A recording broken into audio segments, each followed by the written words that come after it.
అవని stories. అది December నెల. బయట ఎముకలు కొరికే చలి. హైదరాబాద్లోని జూబ్లీహిల్స్ ఒక పెద్ద ఇంద్రభవనం లాంటి ఇల్లు. ఆ ఇల్లు ఎంత అందంగా ఉంటుందో అందులో ఉండే అత్త అనసూయ మనసు అంత కఠినంగా ఉంటుంది. ఆస్తులు, అంతస్తులు, పరువు అనే 3 స్తంభాల మీద ఆ ఇల్లు నడుస్తుంది. ఆ ఇంట్లోకి అనుకోని పరిస్థితుల్లో కోడలిగా వచ్చింది పేద ఇంటి అమ్మాయి అవని. ఒకరోజు ఉదయం 6 గంటలు. బయటేమో పొగమంచు దట్టంగా కురుస్తోంది.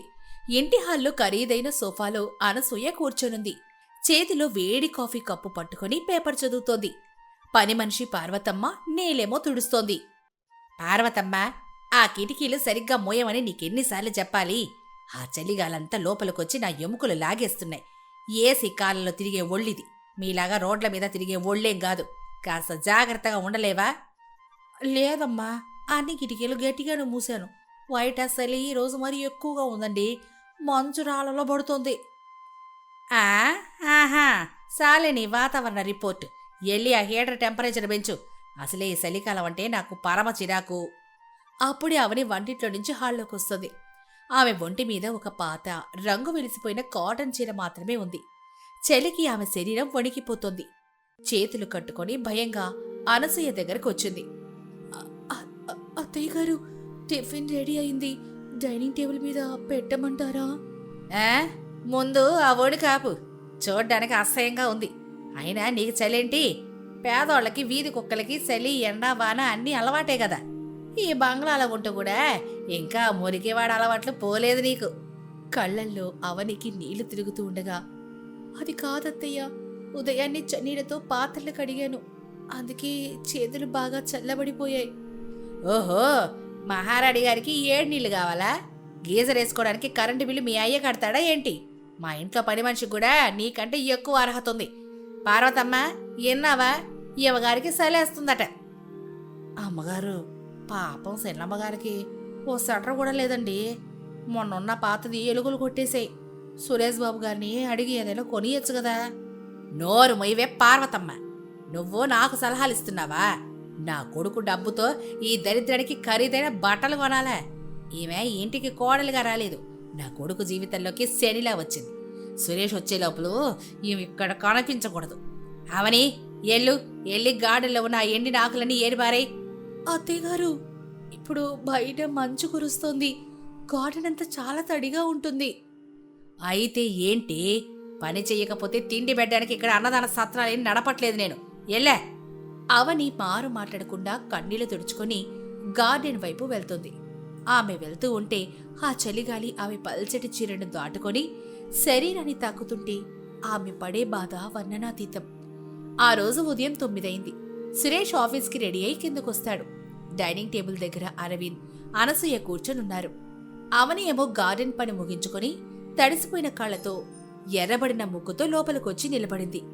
సురేష్ ఆమెను చూసి కంగారు పడ్డాడు. అవని, ఏంటిది? ఎందుకింతలా వణుకుతున్నావు? నీ మొహం చూడు ఎంత దీనంగా అయిపోయిందో. మమ్మీ, తనకి ఆరోగ్యం బాలేదా? అనసూయ కాఫీ తాగుతూ కూల్గా ఇలా ఉంటుంది. తనకేం కాలేదులే నాన్న, ఏదో కొంచెం పని చేసిందంతే. నువ్వు మరీ ఓవర్గా రియాక్ట్ అవ్వకు. మమ్మీ, బయట టెంపరేచర్ 10 డిగ్రీలుంది. తన కేవలం ఒక కాటన్ చీరలో ఉంది. అవని, నీ స్వెటర్ ఏది? మొన్న నా బీరువాలో ఉన్న జాకెట్ వేసుకోమని చెప్పాను కదా.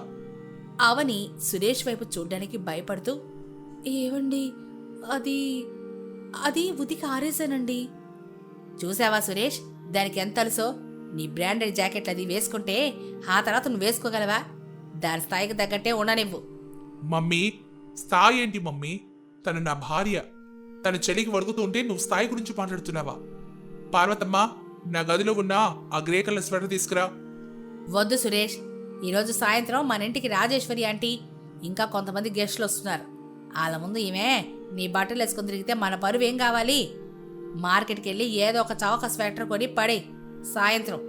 ఇప్పుడు నువ్వు ఆఫీస్కి వెళ్ళు, లేట్ అయిపోతోంది. నిస్సహాయంగా అవని వైపు చూసి సురేష్, సారీ అవని, సాయంత్రం వచ్చేటప్పుడు పక్కగా నీ కోసం మంచి ఉలెన్ కుర్తాస్ తీసుకొస్తాను.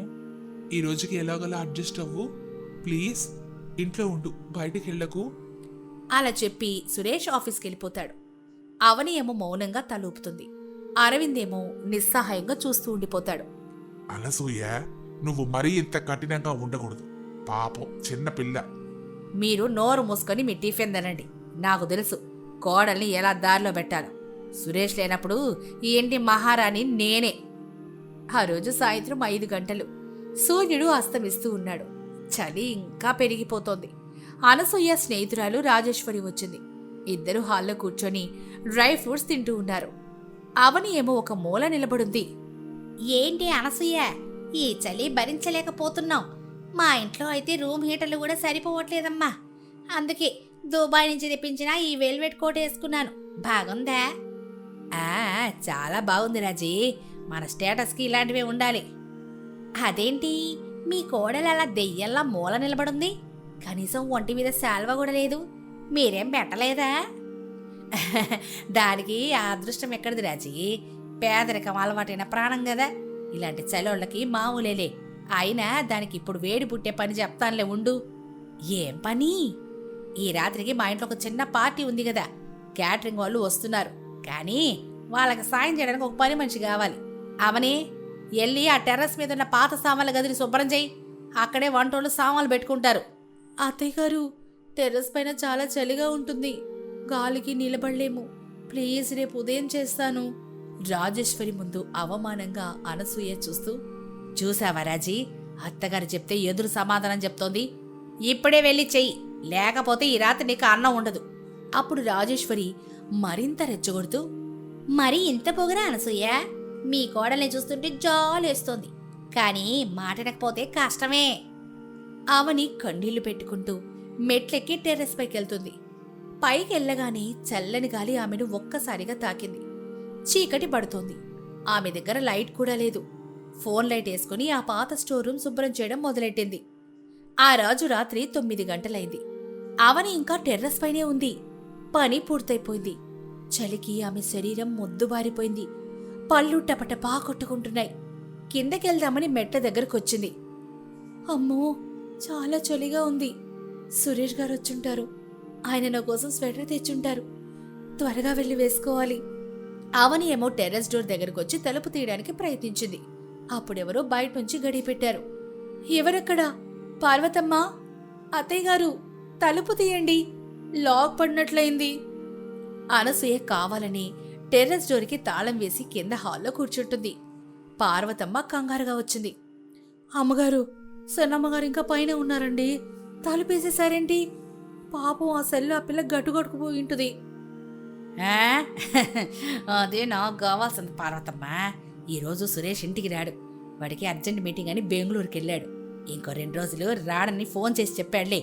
ఈ రాత్రి ఆ పిల్ల ఆ చలిలో ఆకాశం కింద వణుకుతూ ఉంటే పేదరికపు కష్టాలు మళ్ళీ గుర్తుకొస్తాయి. రిచ్ ఇంట్లో ఉండడం అంటే మాటలు కాదని తెలుస్తుంది. అయ్యో పాపం అండి, కనీసం దుప్పటైనా ఇస్తాను. నువ్వు గనక ఆ తలుపు తీస్తే ఈ రాత్రి నేను పన్ను నుంచి తీసేస్తాను. వెళ్ళి నీ గదిలో పడుకో. ఎవరూ ఆ తలుపులు తీయడానికి వీల్లేదు. ఆ రోజు రాత్రి 11 గంటలు. ఉష్ణోగ్రత 8 డిగ్రీలకు పడిపోయింది. టెర్రస్ మీద అవని పరిస్థితి దారుణంగా ఉంది. ఆమె ఒక మూల ముడుచుకొని కూర్చుంది. గొంతే రావడం లేదు. కళ్ళ నుంచి నీరు కారుతుంటే అవి కూడా చల్లగా మారుతున్నాయి. ఏవండి, ఎక్కడున్నారు? నన్ను కాపాడండి. అత్తయ్య, ప్లీజ్ తలుపు తీయండి, చచ్చిపోతాను. చీకటిలో మంచు పొగలో అవని ఒంటరిగా విలపిస్తోంది. ఆమె అరుపులు ఆ బంగ్లా గోటలను దాటి ఎవ్వరికీ వినిపించడం లేదు. అప్పుడే ఆమెకు విపరీతమైన దగ్గు మొదలైంది. ఊపిరి తీసుకోవడం కూడా కష్టంగా మారింది. ఇంతలోనే సురేష్కి అవని ఫోన్ చేసింది. కానీ ఫోన్ స్విచ్ ఆఫ్ అని వస్తోంది. సురేష్ ఫ్లైట్లో ఉన్నాడు కాబట్టి ఫోన్ కలవలేదు. అవని ఫోన్లో ఛార్జింగ్ కూడా అయిపోయింది. దేవుడా, ఈ చలికాలం నా పాలిట మరణ శాసనం అవుతుందా? పేదవాళ్లకి చలిని తట్టుకునే శక్తి కూడా ఉండదా? అవని మెల్లగా స్పృహ కోల్పోతూ ఉండగా టెర్రస్ మీద ఉన్న ఒక పాత రేకుల షెడ్ శబ్దం గట్టిగా అనిపించింది. ఏదో నీడ ఆమె వైపు కదులుతున్నట్లు అనిపించింది. కానీ అది మనిషా లేక భ్రమ అని తెలిసేలోపే ఆమె కళ్ళు మూతలు పడ్డాయి. స్పృహ కోల్పోయిన అవనిని కాపాడటానికి ఒక అజ్ఞాత వ్యక్తి చీకట్లో టెర్రస్ మీదకు దూకాడు. ఆ రోజు రాత్రి 11:30 టెర్రస్ మీద దట్టమైన మంచు. అవని స్పృహ లేకుండా ఒక మూలన పడుంది. గోడ దూకి లోపలికొచ్చిన వ్యక్తి పేరు సీను. అతను ఒక చిల్లర దొంగ. ఈ ఇంటికి కన్నం వేయడానికి వచ్చాడు. అప్పుడు సీను తనలో తానే, అబ్బా, ఈ జూబ్లీ హిల్స్ బంగ్లాల గోడలు ఎంతెత్తుంటాయో, దూకేసరికి నా నోడు విరిగింది. ఈ ఇంట్లో ఆ ముసలిది గనక బంగారం అంతా బీరువాళ్ళ పెట్టుంటే ఈ రాత్రి నా దశ తిరిగినట్టే. సీను నెమ్మదిగా అడుగులేస్తూ టెర్రస్ తలుపు వైపు వెళ్తున్నాడు. అప్పుడే అతని కాలుకి మెత్తగా ఏదో తగిలింది. ఉలిక్కిపడి టార్చ్ లైట్ వేశాడు. అక్కడ అవని నీలం రంగులోకి మారిపోయి ముడుచుకొని పడి ఉండడం చూసి షాక్ అయ్యాడు. అమ్మో, ఎవరిది? అయ్యయ్యో, ఆడపిల్ల. ప్రాణం ఉందా లేదా? ఏంటి ఈ అమ్మాయి ఐసు ముక్కలైపోయింది? ఈ చలిలో ఇక్కడేం చేస్తోందో? సీను అవని ముఖం మీద లైటేస్తాడు. ఆమె కనురెప్పలు కదలడం లేదు. చేయి పట్టుకొని చూస్తాడు. అది మంచు గడ్డలాగుంది. ఛీ, దేవుడా, దొంగతనం చేయడానికి వస్తే శవాన్ని చూపిస్తున్నావేంటి?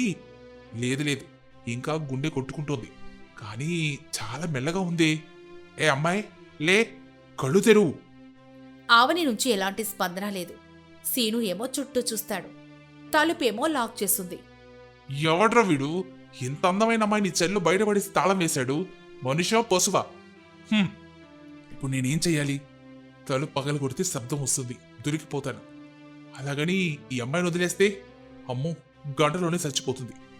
సీను ఏమో సందిగ్ధంలో పడ్డాడు. తన ప్రాణమా, అవని ప్రాణమా? చివరికి అతనిలోని మానవత్వమే గెలిచింది. పక్కనే ఉన్న స్టోర్ రూమ్ తలుపులు సందులో నుంచి ఒక పాత దుమ్ము పట్టిన గోనె సంచి, ఒక చిరిగిన రగ్గు లాగాడు. వాటిని అవని మీద కప్పాడు. ఆమె అరికాళ్లకు చేతులకు గట్టిగా రుద్దుతున్నాడు. అప్పుడు సీను అవని చేతులు రుద్దుతూ, అమ్మాయి, బతకాలమ్మా. నీకోసం కాకపోయినా నేను ఇలా చేసిన వాడికి శిక్ష పడ్డానికైనా నువ్వు బతకాలి. ఈ రగ్గు వేడికి కొంచెం ఊపిరి ఆడుతుందిలే. అప్పుడే కింద నుంచి ఏదో శబ్దం వినిపించింది.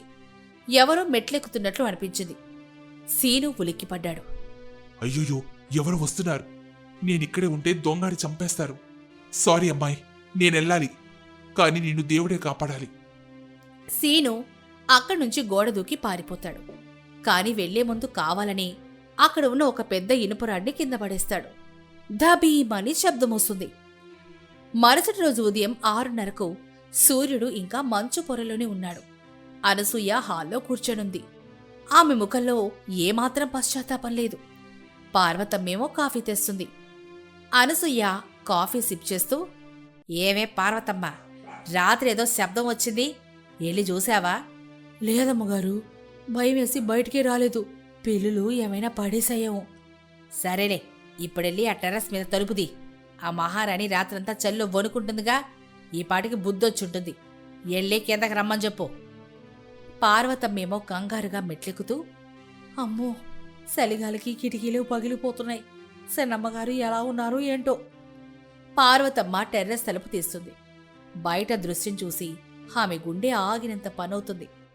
అవని ఒక గోనె సంచి కప్పుకొని శవంలాగా పడుంది. ఆమె ముఖం పాలిపోయింది. అప్పుడు పార్వతమ్మ, అమ్మో అమ్మో, సినమ్మ ఏమైందమ్మా? కళ్ళు తెరవండి. అమ్మగారు, తొందరగా రండి, సినమ్మగారు కదలట్లేదు. ఆ అరుపులకు అనసూయ, అరవింద్ పరుగున పైకొస్తారు. అరవింద్ ఏమో అవనిని చూసి షాక్ అవుతాడు.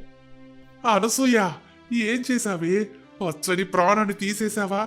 అమ్మా అవని, అవని, లేమ్మా, మావని చూడమ్మా. అప్పుడు అనసూయ భయపడుతూ కాని నటిస్తూ, నాకేం తెలుసండి, నేను పని చేసుకోమని చెప్పాను. తనే తలుపేసుకుని పడుకుందేమో. ఏమే అవని, లే, నాటకాలాడకు. అమ్మగారు, ఊపిరి చాలా తక్కువగా ఆడుతుందండి. ఒళ్ళు ఐసు గడ్డలా ఉంది. తొందరగా హాస్పిటల్కి తీసుకెళ్ళాలి. డ్రైవర్, కార్తీ. అనసూయ, ఈరోజు కోళ్ళకి ఏమైనా జరిగితే నీకు నాకు విడాకులే, గుర్తుపెట్టుకో. అరవింద్ అవని నెత్తుకొని కిందకి దిగుతూ ఉండగా ఇంటిగేటి దగ్గర ఒక కారు వేగంగా వచ్చి ఆగుతుంది. అది సురేష్ కారు. సురేష్ ఏమో కారు దిగి లగేజ్ తీసుకుని లోపలికొస్తూ ఉన్నాడు. అతనికి ఇవేవీ తెలీదు. ముఖంలో ఆనందం మాత్రమే ఉంది. చేతిలో ఒక గిఫ్ట్ బాక్స్, స్వెటర్ ఉంటుంది. మమ్మీ, సర్ప్రైజ్, మీటింగ్ క్యాన్సిల్ అయింది, వచ్చేసాను.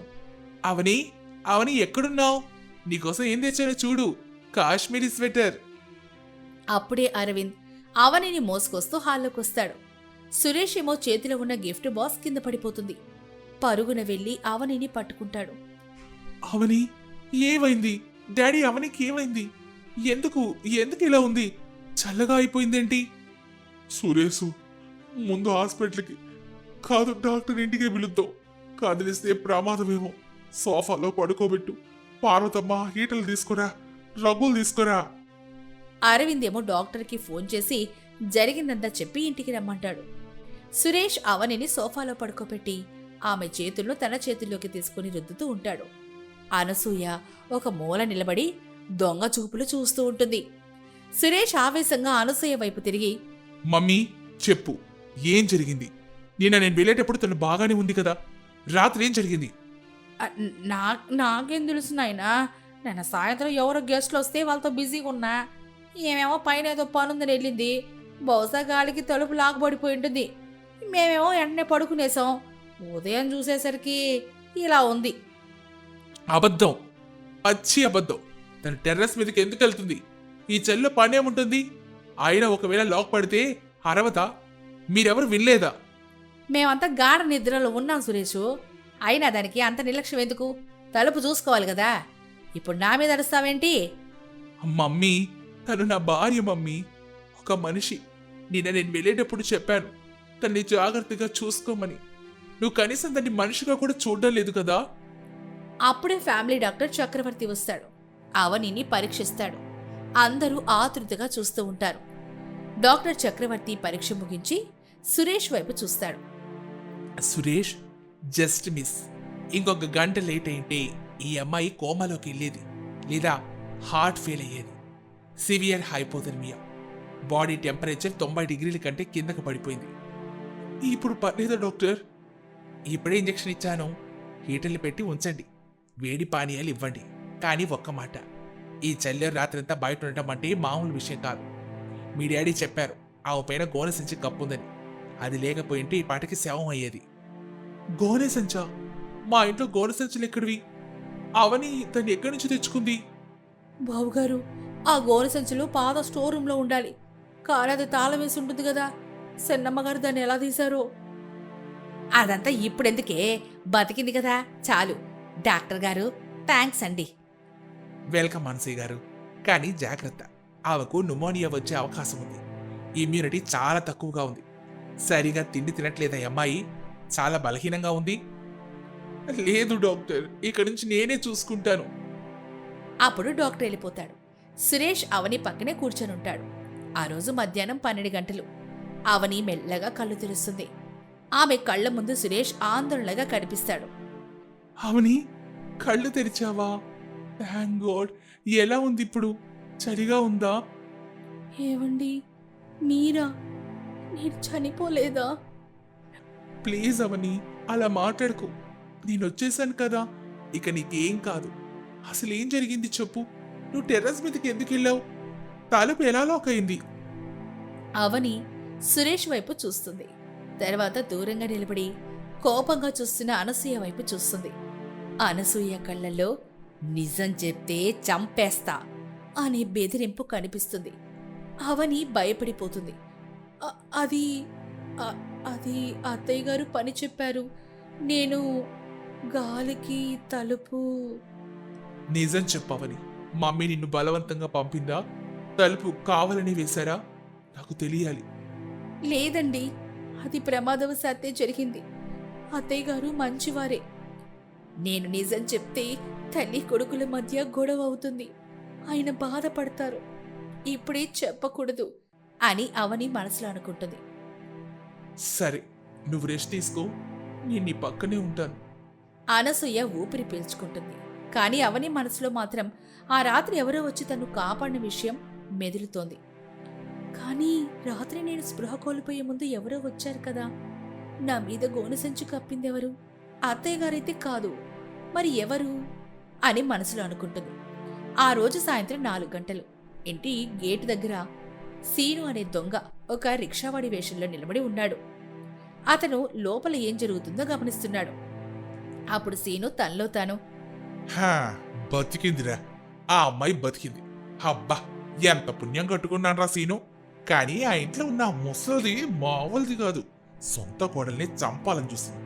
ఇప్పుడు నేను ఊరుకోకూడదు. నా దొంగతనానికి ఎలాగో ఛాన్స్ పోయింది. కనీసం ఈ నిజం అడ్డం పెట్టుకొని డబ్బులైనా సంపాదించాయి, లేదా అమ్మాయికి సాయమైనా చేయాలి. సీను జేబులో నుంచి ఒక చిన్న కాగితం తీసి దానిలో ఒక రాయి చుడతాడు. అందులో ఇలా రాసుంటుంది: రాత్రి నిన్ను కాపాడింది నేనే. మీ అత్తగారు నిన్ను చంపాలని చూసింది. నా దగ్గర సాక్ష్యం ఉంది. సీను ఆ రాయిని అవని గది కిటికీలో నుంచి లోపలికి విసురుతాడు. ఆ గదిలో అవని మందులేసుకొని పడుకోనుంది. టప్పుమని రాయి వచ్చి పడింది. అవని ఉలిక్కిపడి లేచింది. ఆ కాగితాన్ని తీసి చదివింది. అవని కాగితం చదివి షాక్ అవుతూ, ఏంటిది? నన్ను కాపాడింది ఎవరో బయట వ్యక్తా? సాక్షి ఉందా? అంటే అత్తయ్య గారు కావాలనే తలుపేశారని ఇతనికి తెలుసా? అవని కిటికీలో నుంచి బయటకు చూసింది. దూరంగా ఎవరో వ్యక్తి వెళ్లిపోవడం గమనించింది. అవని గుండె వేగంగా కొట్టుకుంది. ఈ విషయం సురేష్కి చెప్పాలా వద్దా? అవని ఆ కాగితాన్ని చేతిలో నలిపేస్తూ ఉండగా గది తలుపులు తెరుచుకున్నాయి. అనసూయ లోపలికొచ్చింది.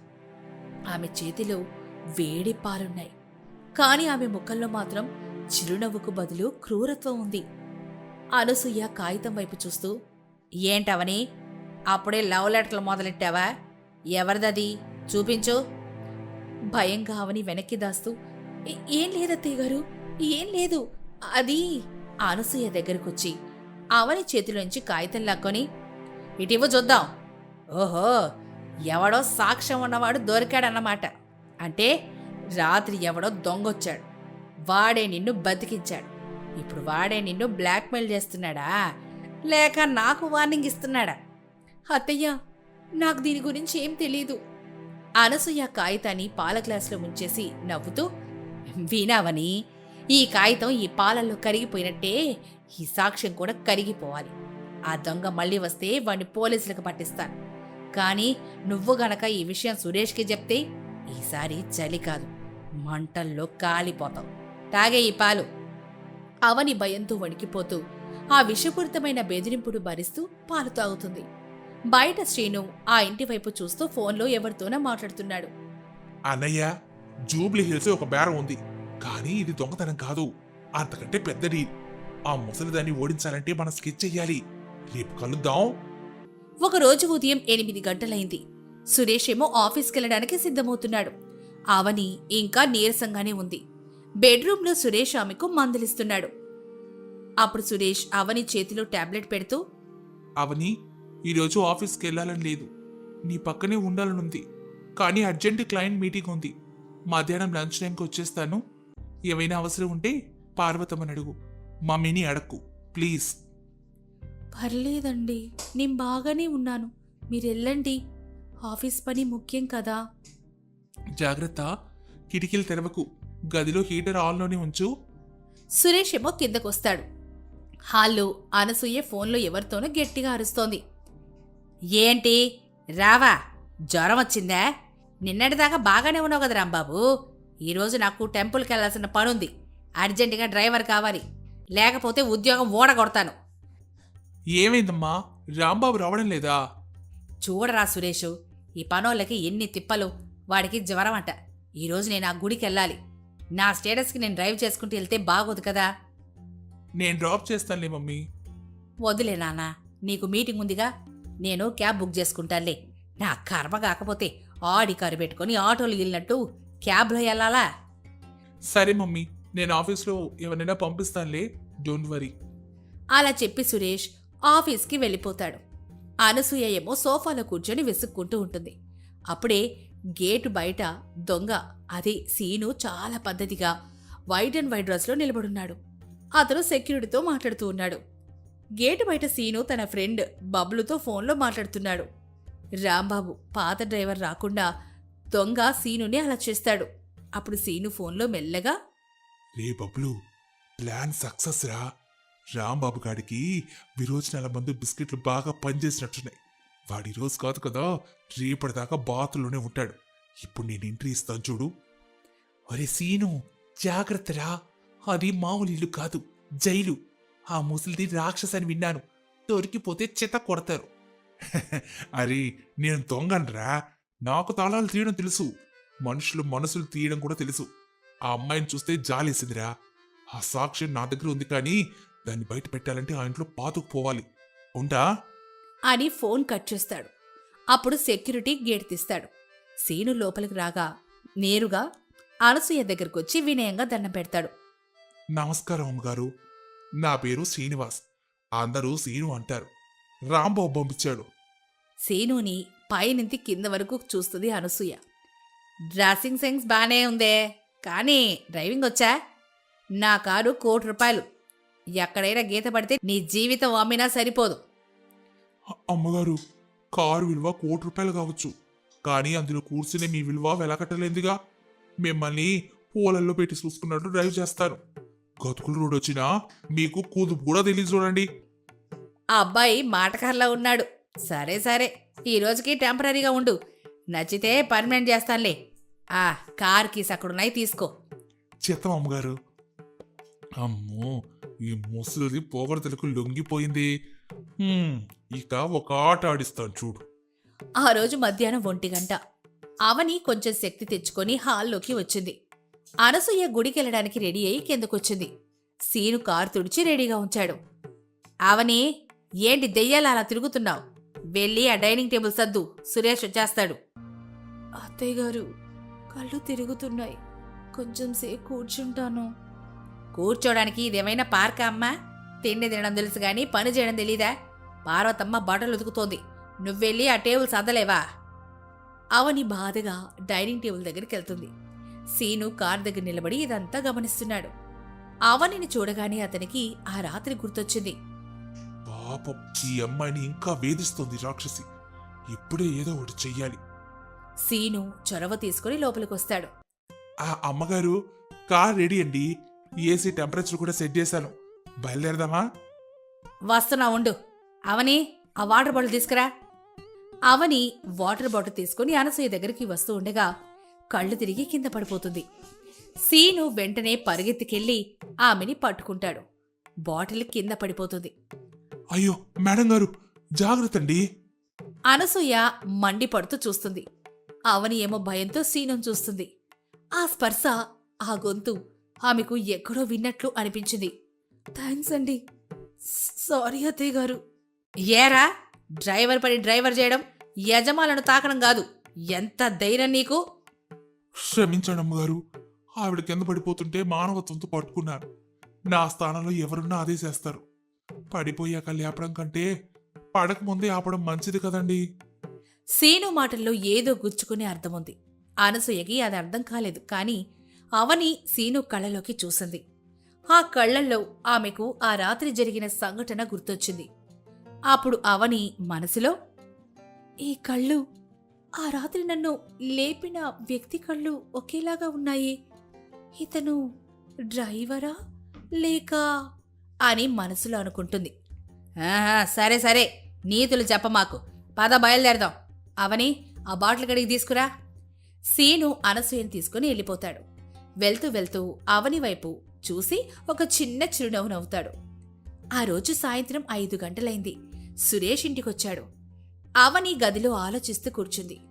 ఆమె మనసులో అనేక ప్రశ్నలు. అప్పుడు సురేష్ అవని పక్కన కూర్చొని, ఏం ఆలోచిస్తున్నావు అవని? మందులు వేసుకున్నావా? వేసుకున్నానండి. ఒక విషయం అడగనా? అడుగు. మన ఇంటికి కొత్త డ్రైవర్ వచ్చారా? అవును, మమ్మీ చెప్పింది. రాంబాబుకి బాగులేదట. ఈ కొత్త అబ్బాయి చాలా మంచోడట. మమ్మీని బాగా ఇంప్రెస్ చేశాడట. ఎందుకు? ఏం లేదు, ఆ అబ్బాయిని చూస్తుంటే ఎక్కడో చూసినట్లు అనిపించిందండి. మీ ఏరియాలో ఎవరైనా అయ్యుంటాడులే. సరే, ఇప్పుడు నేను ఒక ముఖ్యమైన పని మీద టెర్రస్ మీదకి వెళ్తున్నాను. అక్కడ పాత ఫైల్స్ ఉన్నాయట, డాడీ చెప్పారు. అవని టెర్రస్ అనగానే వణికిపోయింది. వద్దండి, అక్కడికి వెళ్ళకండి, చలిగా ఉంటుంది. పర్లేదులే అవని, ఒక్క నిమిషం పని. సురేష్ మెట్లెక్కి టెర్రస్ మీదకెళ్తాడు. అవని భయంతో కిందనే ఉంటుంది. సురేష్ పైన స్టోర్ రూమ్ వైపు వెళ్తాడు. అక్కడ వాతావరణం ప్రశాంతంగా ఉంది. కానీ సురేష్కి ఒక డౌట్ వచ్చింది.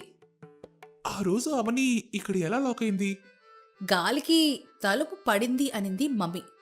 సురేష్ టెర్రస్ డోర్ దగ్గరికి వెళ్ళి దాన్ని పరిశీలిస్తాడు. అది చాలా బరువైన ఇనప తలుపు. గాలికి అది అంత సులభంగా పడదు. ఒకవేళ పడినా గడియ వాటంతట అవే పడవు. సురేషు తలుపుని అటూ ఇటూ ఊపుతూ, ఇది గాలికి పడే ఛాన్సే లేదు. ఎవరో వేస్తే తప్ప ఇది పడదు. అంటే మమ్మీ అబద్ధం చెప్పిందా? అప్పుడే సురేష్ కాలికేదో తగిలింది. కింద చూస్తే ఒక ఇనపరాడ్ పడుంది. అది సీను ఆ రాత్రి పడేసెళ్ళింది. హీరోడ్ ఇక్కడెందుకుంది? ఇది స్టోర్ రూమ్ లో ఉండాల్సింది కదా. సురేష్ ఆ రాడ్ని పరిశీలిస్తూ ఉండగా పక్కన గోడ మీద చిన్న మట్టి మరకలు కనిపించాయి. అవి బూట్ల అచ్చుల్లాగా ఉన్నాయి. ఎవరో గోడ దూకిన ఆనవాళ్లు. ఇక్కడ ఎవరో నడిచారే. ఇవి నా షూ మార్క్స్ కాదు. డాడీవి అంతకన్నా కాదు. మరెవరు? ఆ రాత్రి ఇక్కడికి ఎవరో వచ్చారు. ఆ రోజు రాత్రి 8 గంటలైంది. Dinner time. అనసూయ, అరవింద్, సురేష్, అవని అందరూ టేబుల్ దగ్గరున్నారు. సీను ఒక మూల నిలబడున్నాడు. పని వాళ్ళకి భోజనం టైం వేరే ఉంటుంది. కానీ అనసూయ ఏదో పని చెప్పి ఆపింది. మమ్మీ, ఒక విషయం అడగాలి. అడుగు నాన్నా. ఆ రోజు రాత్రి అవని టెర్రస్ మీద ఉన్నప్పుడు నువ్వేమైనా శబ్దాలు విన్నావా? ఆ, అది లేదు నాన్నా. చెప్పానుగా, మేము నిద్రపోతున్నాం. ఎందుకలా అడుగుతున్నావు? సురేష్ జోబులో నుంచి ఒక చిన్న వస్తువు తీసి టేబుల్ మీద పెడతాడు. అది అవని చీర కొంగు ముక్క. అది తలుపు సందులో ఇరుక్కొని చిరిగిపోయింది. సురేష్ దాన్ని పైన గమనించాడు. ఇది అవని చీర ముక్క. ఇది తలుపు బయట వైపు ఇరుక్కోనుంది. అవని లోపలుంటే చీర ముక్క బయట గడియ దగ్గర ఎలా ఇరుక్కుంటుంది? అంటే ఎవరో బయట నుంచి తలుపు వేస్తున్నప్పుడు ఇది ఇరుక్కుంది. ఎవరో కావాలని గడియ పెట్టారు మమ్మీ. అనసూయ ముఖం రంగు మారిపోయింది. అవని భయంతో సురేష్ని చూస్తుంది. సీను ఆసక్తిగా చూస్తున్నాడు. సురేష్కి ఎంత తెలివి ఉందని అతనికి ఇప్పుడే తెలిసింది. అంటే నేనే వేశానని అంటున్నావా? కన్న తల్లిని అనుమానిస్తున్నావా సురేష్? ఒక పని మనిషి లాంటి దానికోసం నన్ను నిలదీస్తావా? మమ్మీ, ఎమోషనల్గా బ్లాక్మెయిల్ చెయ్యొద్దు. ఇక్కడ క్లియర్గా తెలుస్తోంది ఎవరో వేశారని. అది నువ్వా, లేక పార్వతమ్మ, లేక ఇంకెవరైనా ఉన్నారా అని అడుగుతున్నాను. చీచీ, ఎంత మాట అన్నావురా అరవింద్. చూశారా మీ కొడుకు మాటలు? నేనన్నం తిన్ను. అనసూయ ప్లేట్ విసిరికొట్టి వెళ్ళిపోతుంది. అరవింద్ ఏమో ఆ వెనకాలే వెళ్తాడు. సురేష్ తల పట్టుకొని కూర్చుంటాడు. అవని, ఏవండి, వదిలేయండి, గొడవలొద్దు. లేదవని, ఇక్కడేదో జరుగుతోంది. ఎవరు మన ఇంట్లోకి వచ్చారు, లేదా ఇంట్లో వాళ్ళే నీకు హాని చేయాలని చూస్తున్నారు. నేను కనుక్కుంటాను. సీను ఇదంతా చూసి చిరునవ్వు నవ్వుకుంటాడు. అతను మెల్లగా సురేష్ దగ్గరికొచ్చి, బాబుగారు, నీళ్ళు తాగండి. కోపంలో నిజం తాగదు, శాంతంలో అబద్ధం ఆగదు. ఎవరో బయట వాళ్ళు వచ్చి ఉంటారులేండి. దొంగలో దొరలు ఎవరికి తెలుసు? సురేష్ శ్రీను వైపు చూస్తాడు. శ్రీను మాటలో ఏదో హింట్ ఉన్నట్లు కనిపిస్తుంది. నువ్వేమంటున్నావు? ఏం లేదు బాబుగారు. ఆ రోజు రాత్రి మా ఏరియాలో కూడా ఎవరో దొంగలు తిరిగారట. గోడలు దూకడంలో ఎక్స్పోర్ట్ అట. బహుశా మీ ఇంటి గోడ కూడా దూకుంటారేమో అని నా అనుమానం. చెక్ చేయించండి. సీను తెలివిగా హింటిచ్చాడు. గోడ దూకిన ఆనవాళ్లు సురేష్ చూశాడు కాబట్టి ఇప్పుడు సురేష్కి దొంగ అనే క్లూ దొరికింది. అందరూ పడుకున్నాక అర్ధరాత్రి 12 గంటలకు సీను సర్వెంట్ క్వార్టర్స్లో ఉండకుండా రహస్యంగా అనసూయ గది కిటికీ దగ్గర నిలబడి లోపల ఏం జరుగుతుందో వింటున్నాడు. అనసూయ ఫోన్లో ఎవరితోనో మాట్లాడుతోంది. హలో రాజేశ్వరి. అవును, సురేష్కి అనుమానం వచ్చిందే. ఆ చీర ముక్క దొరికింది. ఇప్పుడేం చెయ్యాలి? ఆ అవనిని ఎలాగైనా వదిలించుకోవాలి. రేపు మనం ఫామ్ హౌస్కి వెళ్తున్నాం కదా, అక్కడ ప్లాన్ చేద్దాం. అక్కడ ఎవరు ఉండరు. సురేషు ఆఫీస్లో ఉంటాడు. అక్కడ పని పూర్తి చేసేద్దాం. సీను ఇదంతా రికార్డ్ చేయడానికి ఫోన్ తీశాడు.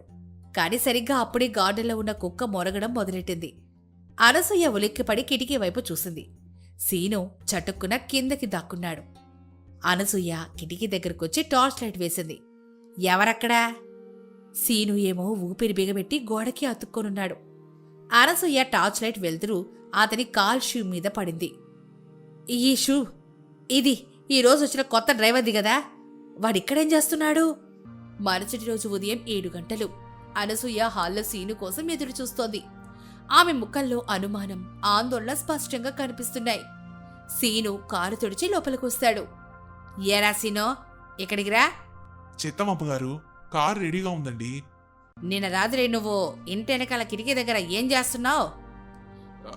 అమ్మగారు, మీకు నిజం చెప్పాలంటే నాది డ్రైవర్ పనైనా ఇంట్లో సెక్యూరిటీ మీద నాకు కన్ను ఉంటుందండి.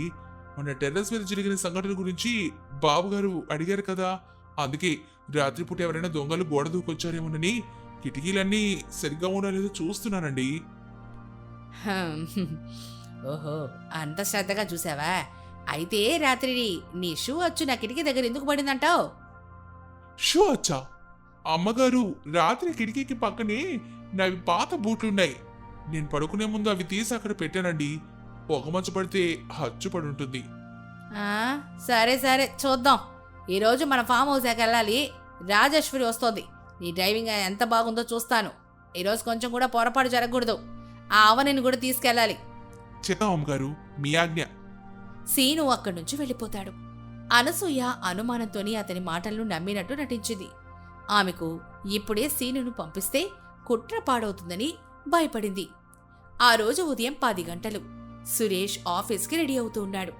అవని ఏమో లగేజీని సర్దుతోంది. అవని, నీకింకా ఒంట్లో పూర్తిగా కోలుకోలేదు. మమ్మీతో ఫామ్ హౌస్కి వెళ్ళడం ఎందుకు? నువ్వు ఇంట్లోనే ఉండు. మంచు ఎక్కువగా ఉండే చోటికి వెళ్ళడం సరికాదు. పర్లేదండి, డాక్టర్ గారు మార్చిన వాతావరణం కొంచెం పచ్చదనం మంచిదని చెప్పారు కదా. అత్తయ్య గారు నన్ను బలవంతం చేయలేదు. నేనే వస్తున్నాను. నేను నమ్మాలా? మమ్మీ నన్ను మోసం చేసి నిన్నేదో చేయాలని చూస్తుందేమో అని భయంగా ఉంది.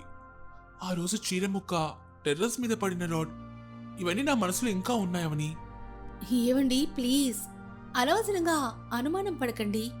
అత్తయ్య గారు నన్ను బయటకు తీసుకెళ్లేందుకు సంతోషిద్దాం. మీరు సాయంత్రం త్వరగా వచ్చేయండి. సురేష్ మనసులో భయమున్న భార్య కోసం తల ఊపి ఆఫీస్కెళ్తాడు. అనసూయ బయట సిద్ధంగా ఉండి ఇదంతా వింటూ నవ్వుకుంటుంది. ఈడు ఎంత అమాయకుడు! తన భార్యను తన తల్లే చంపడానికి ప్లాన్ వేస్తుందని కూడా తెలుసుకోలేకపోతున్నాడు. ఆ రోజు ఉదయం 11 గంటలు. అనసూయ, అవని సీను కార్లో ఫామ్ హౌస్ వైపు వెళ్తున్నారు. దారి పొడవునా పొగ మంచు దట్టంగా ఉంది. కారులో వాతావరణం నిశ్శబ్దంగా ఉంది. ఏంటి రాజేశ్వరి, ఇంకా రాలేదా? త్వరగా రా. నేను ఈ పాడుసిని వదిలించుకోకుంటే నాకు శాంతి లేదు.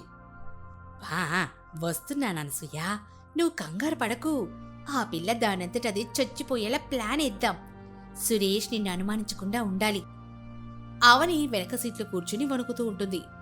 చలి వల్ల కాదు, భయం వల్ల. సీను అద్దంలో వెనక్కి చూస్తాడు. అవని ఏమో భయంగా చూస్తుంది. సీను ఒక చిన్న హావభావంతో ఆమెకు ధైర్యం చెప్పడానికి ప్రయత్నిస్తాడు.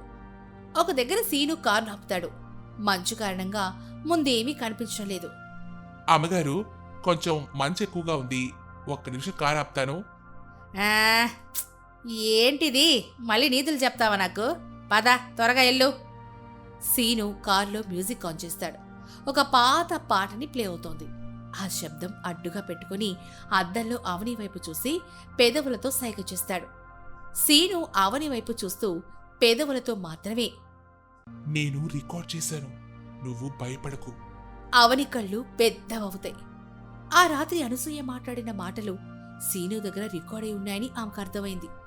ఆమె ముఖంలో భయం పోయి ఆశ కలిగింది. అప్పుడు మనసులో, అవని, ఇతను నిజంగా దేవుడే. ఈ కష్టం నుంచి నన్ను కాపాడడానికి వచ్చాడు. ఆ రోజు మధ్యాహ్నం 1 గంట ఫామ్ హౌస్కి చేరుకున్నారు. అది చాలా పెద్ద నిర్మానుష్యమైన ప్రాంతం. చుట్టూ దట్టమైన అడవి. రాజేశ్వరి కూడా అక్కడికి చేరుకుంది. హే అనసూయ, వచ్చేసావా? ఈ చలిలో ఈ దరిద్రాన్ని ఎందుకే తీసుకురావడం? తీసుకురాకపోతే సురేష్ నన్ను అనుమానిస్తున్నాడు. అందుకే నేనే తీసుకొచ్చాను. ఇప్పుడు ఈమెకి మనం ఏం చేస్తున్నామో తెలుస్తుంది. అత్తయ్య గారు, ఇక్కడ చాలా చలిగా ఉంది. నన్ను లోపలికి వెళ్ళనివ్వండి.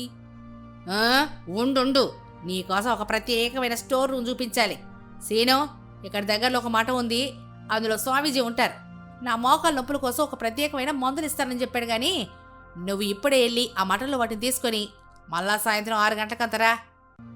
చిత్తం అమ్మగారు, మీరు అడిగితే నేను అమెరికాకైనా వెళ్తాను. కానీ ఈ మంచులో ఒంటరిగా వెళ్ళడం కష్టం అండి. ఈ అమ్మాయి నేను మఠం దగ్గరికి తీసుకుని వెళ్ళనా?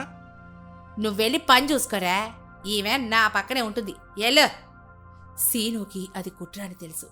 కాని వెళ్ళక తప్పలేదు. అతను కారు తీసుకుని వెళ్ళినట్లు నటించాడు. కాని కొంచెం దూరం వెళ్ళాక కారుని దారి పక్కన ఆపేసి రహస్యంగా ఫామ్ హౌస్ వైపు నడవడం మొదలెట్టాడు. ఆ రోజు మధ్యాహ్నం 2 గంటలు. ఫామ్ హౌస్ లోపల అనసూయ, రాజేశ్వరి అవనిని ఒక పాత నిర్మానుష్యమైన భవనం వెనకాలన్న మెట్ల దగ్గరికి తీసుకెళ్తున్నారు. అక్కడ ఒక ఇరుకైన గదుంది. అనసూయ, ఇదేనా నీ ప్లాన్? ఈ పాడు కోడల్ని నువ్వు ఈ గదిలో మరణించేలా చేస్తావా? అవును రాజీ, ఈ గదిని ఒకప్పుడు పాత వైన్ నిల్వ కోసం వాడేవాళ్ళం. ఇందులో హీటింగ్ ఉండదు, పైగా కిటికీలు లేవు. దీని లోపల ఉష్ణోగ్రత 0 డిగ్రీల కంటే తక్కువే ఉంటుంది.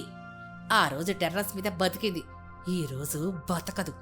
ఈ చలికాలం యమకు యమపాసం అవుతుంది. అత్తయ్య గారు, ప్లీజ్ నన్ను వదిలేయండి. నేను మీకేం అన్యాయం చేశాను? ఏంటా అన్యాయమా? నేను చెప్పాలంటే నా గుండె ఆగిపోతుంది, కాని నీకు చెప్పకుండా చంపేయడం న్యాయం కాదు కదా. అనసూయ, రాజేశ్వరి ఇద్దరూ కలిసి అవనిని బలవంతంగా ఆ చీకటి చల్లటి గదిలోకి నెట్టేశారు. అవని గట్టిగా అరిచింది, నన్ను వదిలేయండి, ఏమండి, నన్ను కాపాడండి. అనసూయ నవ్వుతూ తలుపుకి గడియేస్తూ, అరిచి అరిచి గొంతు పోగొట్టుకో, ఇక్కడ ఎవరింటారు? నీ ప్రియమైన భర్త కూడా రేపొస్తాడు. అనసూయ, రాజేశ్వరి ఇద్దరూ అక్కడ్నుంచి వెళ్తున్నారు. గది లోపల అవని ముడుచుకొని చలికి వణికిపోతూ చావు బ్రతుకుల్లో ఉంది. ఆ రోజు మధ్యాహ్నం 2:30 గంటలు. అనసూయ, రాజేశ్వరి మాట్లాడుకుంటూ ఫామ్ హౌస్ లోపలికి వెళ్తున్నారు. ఇప్పుడు ఈమె ఎప్పటికీ బయటికి రాదే, దానికి న్యూమోనియా ఉందని డాక్టర్ చెప్పాడుగా. ఇప్పుడు చలికి గడ్డగట్టుకుపోతుంది. మనం ఎవరికి తెలియకుండా ఓ వారం తర్వాత చూద్దాం, అప్పుడంతా యాక్సిడెంట్ అనుకుని నమ్ముతారు. సరిగ్గా చెప్పావు రాజీ, నా మనసు ఇప్పుడే శాంతిస్తోంది. అప్పుడే వారి వెనకాల నుంచి సీను నవ్వుతూ, వావ్ వావ్, అద్భుతం! ఒక అత్తగారు కోడల్ని చంపడానికి ఇంత పెద్ద కుట్ర పన్నుతారా? అనసూయ, రాజేశ్వరి ఒక్కసారిగా ఉలిక్కిపడి, సీను నువ్వు ఇక్కడేం చేస్తున్నావురా? నువ్వు మఠానికి వెళ్ళలేదా? మఠానికా? మీ కుట్ర విన్నాక నేను మఠానికి వెళ్తే ఈ అమ్మాయి ప్రాణం ముక్కలయ్యేది కదా అమ్మగారు. నా దగ్గర మీ గొంతు రికార్డు ఉంది. అవని మేడని చంపడానికి మీరు చేసిన ప్లాన్ అంతా రికార్డ్ చేశాను. ఏం మాట్లాడుతున్నావురా? అబద్ధం. అబద్ధమా? వింటారా? తన ఫోన్ ఆన్ చేసి రికార్డింగ్ ప్లే చేస్తాడు. ఆ రాత్రి అనసూయ మాట్లాడిన మాటలు స్పష్టంగా వినిపిస్తున్నాయి. అనసూయ, ఇప్పుడు ఏం చేద్దాం? అనసూయ కోపంగా సీను వైపు చూసి, నీకేం కావాలరా? డబ్బులా? ఎంత కావాలి? ₹1 కోటి ఇస్తాను, ఆ రికార్డింగ్ నాకివ్వు. అమ్మగారు, డబ్బు నాకు కూడా ముఖ్యమేనండి, కానీ ఈసారి నేను డబ్బుతో పాటు ఇంకోటి కూడా కావాలనుకుంటున్నాను. ఏమిట్రా అది? మీ గర్వం పగలడం, ఈ నిజం సురేష్ బాబు గారికి తెలియడం. సీను వేగంగా వెళ్లి అవనిని బంధించిన గది తాళం పగలగొట్టడానికి ప్రయత్నిస్తాడు. సీను తాళం పగలగొట్టడానికి ప్రయత్నిస్తూ ఉండగా అనసూయ ఆవేశంతో అతని పక్కకొచ్చి, ఆగురా, నువ్వంత తేలిగ్గా శనిని బయటకు తీసుకురాలేవు. నువ్వు రికార్డింగ్ చేయడానికి ముందు నుంచే నేను ఈమెను ద్వేషించడానికి ఒక పెద్ద కారణం ఉంది. ఏంటా కారణం? కోడలి మీద ద్వేషానికి ఇంత కుట్ర చేయాల్సిన అవసరం ఏంటి? అప్పుడు అనసూయ కళ్లల్లో నీళ్లు నిండి ఆవేశంగా, అవని నా కోడలిగా రావడం వల్లే నా పెద్ద కొడుకు సురేష్ అన్నయ్య అయిన ఆనంద్ చనిపోయాడ్రా. ఈమె మా ఇంట్లో అడుగు పెట్టకముందే మా కుటుంబంలో జరిగిన పెద్ద విషాదానికి కారణం ఈమె మా ఇంట్లో ఉండడం మా జీవితాల్లో శని. అందుకే నేనీమెని చంపుతున్నాను. సీను మరియు రాజేశ్వరి ఇద్దరూ షాక్తో మాట్లాడలేకపోయారు. అవని ఆ చీకటి గదిలో చలికి వణికిపోతూ గట్టిగా ఏడుస్తూ సీనుని పిలుస్తోంది. అవని చీకటి గదిలో నుంచి బలహీనంగా, ఆనంద్, నువ్వెందుకు చనిపోయావు? నా వల్లేనా? ఫామ్ హౌస్ వెనుక భాగం చీకటి గది తలుపు దగ్గర అనసూయ నిలబడుంది. సీను చేతిలో ఆ రికార్డింగ్ ఫోన్ ఉంది. రాజేశ్వరి ఏమో భయపడుతూ చూస్తోంది. సీను షాక్ నుంచి తేరుకొని, ఏంటమ్మగారు, ఆనంద్ బాబు మరణానికి ఈ అమ్మాయికి సంబంధం ఏంటి? నమ్మించడానికి అబద్ధం చెప్తున్నారా? అయినా ఆనంద్ బాబు మరణించి 8 సంవత్సరాలు అయిందంటున్నారు. అప్పుడు ఆ అమ్మాయి మీకెలా తెలుసు? అబద్ధమా? నా కడుపు కోతను, నా కొడుకు జీవితాన్ని నాశనం చేసి వచ్చిన దాని పక్కన నిలబడి అబద్ధం అంటున్నావా? ఆనంద్ చనిపోయింది యాక్సిడెంట్ వల్ల కాదురా, ఈ దరిద్రం వల్లే. అనసూయ, ఆవేశంలో నోరు జారుకు, పోలీసులకు తెలిసిందంటే ప్రమాదం. అనసూయ రాజేశ్వరిని పక్కకి నెట్టి, నేనెవ్వరికి భయపడ్నే, వీడికి నిజం తెలియాలి, అప్పుడే వీడికి అర్థమవుతుంది నేను ఇవన్నీ చంపాలని ఎందుకు చూస్తున్నాను. సీను తలుపు తాళం వైపు చూస్తూ, ముందు ఆ అమ్మాయిని బయటకు తీసుకురావాలి, తర్వాత మీరేం చెప్తారో చెప్పండి. మనిషి ప్రాణం ప్రమాదంలో ఉంది. ఆగు, నా ప్రాణం ప్రమాదంలో ఉందిరా. నువ్వు దాన్ని బయటకు తీస్తే ఆ నిజం ఎప్పటికీ బయటపడదు. ఇది నా ఆత్మశాంతి కోసంరా. విను విను నేను చెప్పేది. అనసూయ ఆవేశంతో గతం గురించి చెప్పడం మొదలుపెట్టింది. శ్రీను ఆమె మాటల్లోని బాధ, ఆవేశం చూసి ఆగి వినడం మొదలుపెట్టాడు. ఆనంద్ మరణం వెనుకున్న గత గాయాన్ని వివరిస్తుంది. 8 సంవత్సరాల క్రితం ఆనంద్, వాడు నా మొదటి కొడుకు. నా కళ్ళ ముందే పెద్దయ్యాడు. తెలివైనవాడు. మా ఆస్తికి, నా పరువుకు వారసుడు. సురేష్ కంటే వాడంటేనే నాకు మిచ్చి ప్రేమ. ఆ రోజుల్లో ఆ అవని తండ్రి మా ఫ్యాక్టరీలో చిన్న గుమాస్తాగా పనిచేసేవాడు. ఏంటి, గుమాస్తాగానా? అంటే వాళ్ళ గుడిసెలో ఎవరి దరిద్రం తప్ప ఇంకేమీ లేదు. కానీ నా ఆనంద్ వాళ్ళ బస్తీకి ఎప్పుడో వెళ్ళి ఈమెను చూసి ప్రేమలో పడ్డాడు. నా కొడుకు లెవలేంటి, ఈమె లెవలేంటి? నేను ఒప్పుకోలేదందుకు. నేను ఆనంద్ని ఇంటికి పరిమితం చేసేశాను. ఆ ప్రేమ పిచ్చి ఆనంద్ని చంపిద్దా? 8 సంవత్సరాల క్రితం రాజేశ్వరి, ఇదే చలికాలంలో ఆనంద్ నా దగ్గరకొచ్చి, అమ్మా, అవనిని వదిలుండలేను. నేను అవనిని తప్ప ఇంకెవరిని పెళ్లి చేసుకోను. తన తండ్రికి ఆపరేషన్ కోసం డబ్బు అవసరం ఉందట. నేను ఎలాగైనా డబ్బును అరేంజ్ చేయాలని అడిగాడు. ఆ డబ్బిస్తే ఆ దరిద్రం నా ఇంట్లోకి వస్తుందని నేను ఇవ్వలేదు. ఆ తర్వాత ఏం జరిగింది? నా మాట వినకుండా ఆనంద్ తన పేరిటున్న ఫిక్స్డ్ డిపాజిట్స్ని బ్రేక్ చేసి అర్ధరాత్రి డబ్బులు తీసుకొని ఆ మనసులో పొగలో కారేసుకొని అవని కోసం వెళ్ళాడు. ఆ డబ్బు ఆమెకిచ్చి ఈరోజు అవనిని తీసుకుని వచ్చేస్తానని చెప్పాడు. కానీ ఆ దారిలోనే దట్టమైన మంచు కారణంగా వేరే ట్రక్కును గుద్దుకొని ఆనంద్ అక్కడికక్కడే చనిపోయాడు. అయ్యో! చనిపోయాక అతని కారులో ఆ డబ్బు, ఆ ప్లాన్ అంతా దొరికింది. వాడు చనిపోవడానికి కారణం ఆ డబ్బు కాదురా, తన స్థాయికి మించిన ఆశతో ఆ దరిద్రపు అవని కోసం అర్ధరాత్రి రోడ్ల మీద పడ్డమే. ఆనంద్ చనిపోయిన రోజు నా మనసులో అవని మీద ద్వేషం కాదు, పగ పుట్టింది. ఆ రోజు నుంచి నేను ఈమెను మా కుటుంబానికి శని అనుకున్నాను. సీను నిశ్శబ్దంగా ఆలోచిస్తూ, అంటే మీ పెద్ద కొడుకు ప్రేమను మీరు అంగీకరించకపోవడం వల్లే ఆ ప్రమాదం జరిగింది. ఆ బాధను మీరు ఈ అమ్మాయికి అంటగడుతున్నారన్నమాట. కాదా? ప్రేమని అడ్డం పెట్టుకుని నా కొడుకు ప్రాణాన్ని తీసిన దరిద్రం ఇవే. ఇప్పుడు నా రెండో కొడుకును కూడా ఈమె పెళ్లి చేసుకుని మా ఆస్తిని నాశనం చేయాలని చూస్తోంది. అందుకే నేను ఈమెని చంపాలని చూస్తున్నాను. ఇప్పుడేం చేస్తావు? వెళ్ళి సురేష్కి చెప్పు. వాడు తన తల్లిని నమ్ముతాడా? తన అన్నయ్యను చంపిన హంతకురాల్ని నమ్ముతాడా? ఆ సమయంలో గది లోపల అవని గట్టకట్టుకుపోతూ ముడుచుకొని పడుకోనుంది. ఆమె ఆనంద్ పేరు, అనసూయ మాటలు వింటూ మరింత బాధపడింది. చీకట్లో వణుకుతున్న స్వరంతో అవని, ఆనంద్, నిజమే, నా తండ్రి కోసం అడిగిన డబ్బు వల్లే మీరు ప్రమాదంలో పడ్డారు. నేను మీకు చేసిన పాపాన్ని ఈ చరితో కడుగుతున్నానా? ఏవండి, మీరు నన్ను క్షమిస్తారా? అవని స్పృహ కోల్పోయింది. చలి తీవ్రత ఎక్కువై ఆమె శరీరం తిమ్మిరి పట్టేసింది. ఆ సమయంలో ఫామ్ హౌస్ బయట సీను ఆవేశంగా అనసూయ వైపు చూస్తాడు. అతని కళ్ళలో బాధ, కోపం కనిపిస్తాయి. మీ కథ విని నాకు జాలేసింది అమ్మగారు. కానీ ఆనంద్ బాబు గారి మరణానికి మీరు కూడా కారణమే. మీ గర్వం, మీ పరువు, పేదరికం పట్ల మీకున్న ద్వేషం ఆయన్ని ఆ అర్ధరాత్రి పరుగులెత్తించింది. మీ బాధను అర్థం చేసుకోగలను, కానీ అదే బాధను ఈరోజు కోడలి ప్రాణం తీసి తీర్చుకోలేరు. సీను గోడ పక్కన ఉన్న పాత గొడ్డల్ని తీసుకుని చీకటి గది తలుపు తాళం వైపు వేగంగా పరిగెత్తాడు. ఆగురా సీను, ద్రోహం చెయ్యకు, నా మాటిను. సీను తాళం మీద గట్టిగా గొడ్డలతో కొట్టాడు. తొలి దెబ్బకే తాళం పడిపోయింది. రాజేశ్వరి ఏమో భయపడిపోయి దూరంగా పారిపోతుంది. సీను తలుపు పగలగొట్టి లోపలికెళ్ళి, మేడం గారు, అవుని మేడం. సీను లోపలికెళ్ళి చూస్తాడు. అవని ఏమో శవంలాగా నేల మీద పడుంది. ఆమె శరీరమే కదలడం లేదు. అయ్యో, చచ్చిపోయిందా? నాడి చూసి, లేదు లేదు, ఇంకా ప్రాణం ఉంది. సీను అవనిని తన చేతుల్లోకి తీసుకుని కారు లోపల వెచ్చగా హీటర్ ఉంటుందని కారు వైపు పరిగెత్తాడు. అంతలో అనసూయ కోపంగా ఫోన్ తీసింది. ఫోన్లో అరుస్తూ, హలో, ఇదిగో పోలీస్ సార్, ఇక్కడికి రండి. నా ఇంట్లో దొంగతనం చేయడానికి వచ్చినోడు నన్ను, నా స్నేహితురాల్ని బంధించి నా కోడని కిడ్నాప్ చేయడానికి ప్రయత్నిస్తున్నాడు. ఫామ్ హౌస్కి వెంటనే వచ్చేయండి. సీను కార్ లోపల అవనిని పడుకోబెట్టి హీటర్ని ఆన్ చేశాడు. అప్పుడే Suresh car farm house gate దగ్గర ఆగింది.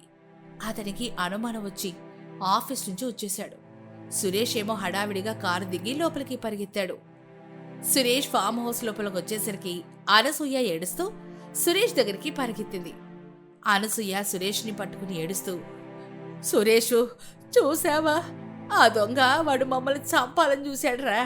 వాడి అవనిని తీసుకొని పారిపోవాలని చూస్తున్నాడు.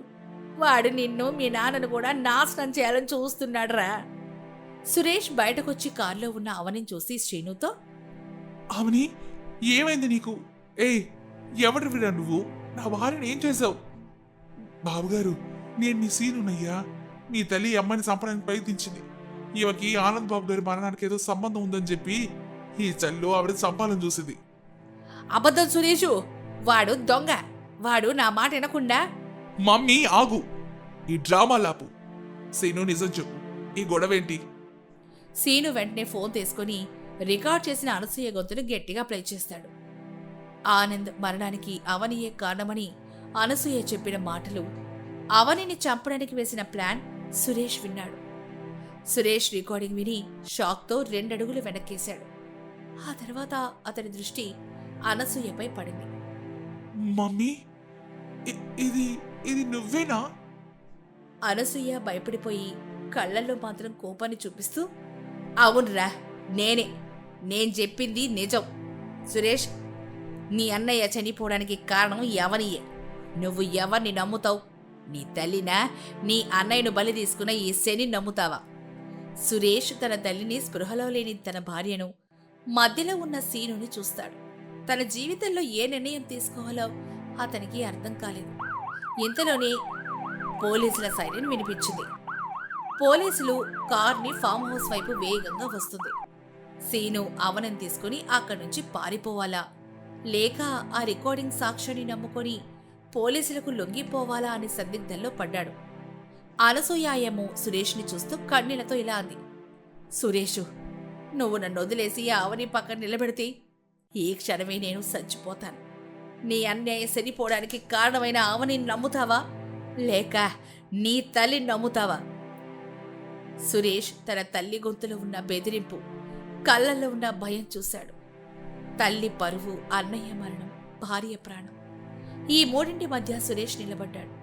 పోలీసులు దగ్గరగా వస్తున్నారు. సురేష్ మౌనంగా తలదించుకొని తన తల్లి వైపు ఒక అడుగేశాడు. మమ్మీ, మీరింట్లోకి వెళ్ళండి. సీను సురేష్ వైపు నమ్మలేక చూస్తాడు. సురేష్ తన భార్యను వదిలేసి తల్లి పక్షాన్ని నిలబడ్డాడు. బయట మంచు రాళ్లలా కురుస్తోంది. సీను స్పృహలో లేని అవనిని భుజం మీద వేసుకుని ఆయాసపడుతూ పరిగెడుతున్నాడు. వెనక పోలీసుల సైరన్ శబ్దాలు, టార్చ్ లైట్ల వెలుతురు కనిపిస్తున్నాయి. సీను గట్టిగా శ్వాస తీసుకుంటూ, అమ్మాయి, ధైర్యం ఉండు. ఈ మంచులో నిన్ను వదిలేయలేను. నీ భర్త నిన్ను వదిలేసి ఉండొచ్చు, కానీ ఈ దొంగ సీను నిన్ను మాత్రం వదలడు. ఆ రాక్షసి చేతుల్లో నిన్ను చావనివ్వను. అవని దగ్గుతూ వణుకుతూ సీను భుజం మీద కదిలింది. ఆమె శరీరం నిప్పులా కాలిపోతోంది. అప్పుడు అవని బలహీనంగా కలవరిస్తూ, ఏవండి, నన్ను వదిలేయకండి, నేనే తప్పు చేయలేదు, ఏవండి. సీను కళ్ళల్లో నీళ్లతో, ఇంకా ఆ మనిషి పేరే తెలుస్తున్నావా తల్లి? ఆస్తి, అంతస్తు, అమ్మ మాట, ఇవే ఆయన్ని గెలిచాయి. నువ్వు ఓడిపోలేదు, ఆయనే ఓడిపోయాడు. మన ఎక్కడికైనా సురక్షితమైన చోటుకి వెళ్ళాలి. సీను అడవిలో ఒక పాత పాడుబడిన గుడిసెను చూస్తాడు. అది గొర్రెల కాపర్లు వాడే చిన్న పాక. సీను వేగంగా వెళ్లి అవనిని అక్కడ కిందున్న ఎండుగడ్డి మీద పడుకోబెడతాడు. ఇక్కడైతే పోలీసులు రారు, కానీ ఈ చలికి నువ్వు తట్టుకోగలవా? దేవుడా, ఈ పేదమ్మాయికి ఎందుకయ్యా ఇన్ని కష్టాలు? అదే సమయంలో ఫామ్ హౌస్ లోపల సురేష్ ఒక మూల సోఫాలో తలపెట్టుకుని కూర్చొనున్నాడు. అనసూయ మొహంలో విజయం తాలూకా గర్వం ఉంది, కాని బయటకు మాత్రం ఏడుపు నటిస్తోంది. Police inspector అక్కడున్నాడు. అనసూయ గారు, కంగారు పడకండి. ఆ డ్రైవర్ గారు ఎంతో దూరం పోలేడు. ఈ చెల్లో అడవి దాటడం చాలా కష్టం. వాడి మీద కిడ్నాప్ కేసు, మీ కోడల్ని హత్య చేయడానికి ప్రయత్నించిన కేసు రాశారు. అయ్యో సార్, వాడు నా కోడల్ని తీసుకుపోయాడనే బాధ కంటే వాడు చెప్పిన అబద్ధాలు నా కొడుకు మనసును గాయపరిచాయనే బాధగా ఉంది. నా కోడలు అమాయకురాలని నమ్మి ఎన్నాళ్ళు నెత్తి మీద పెట్టుకున్నాం.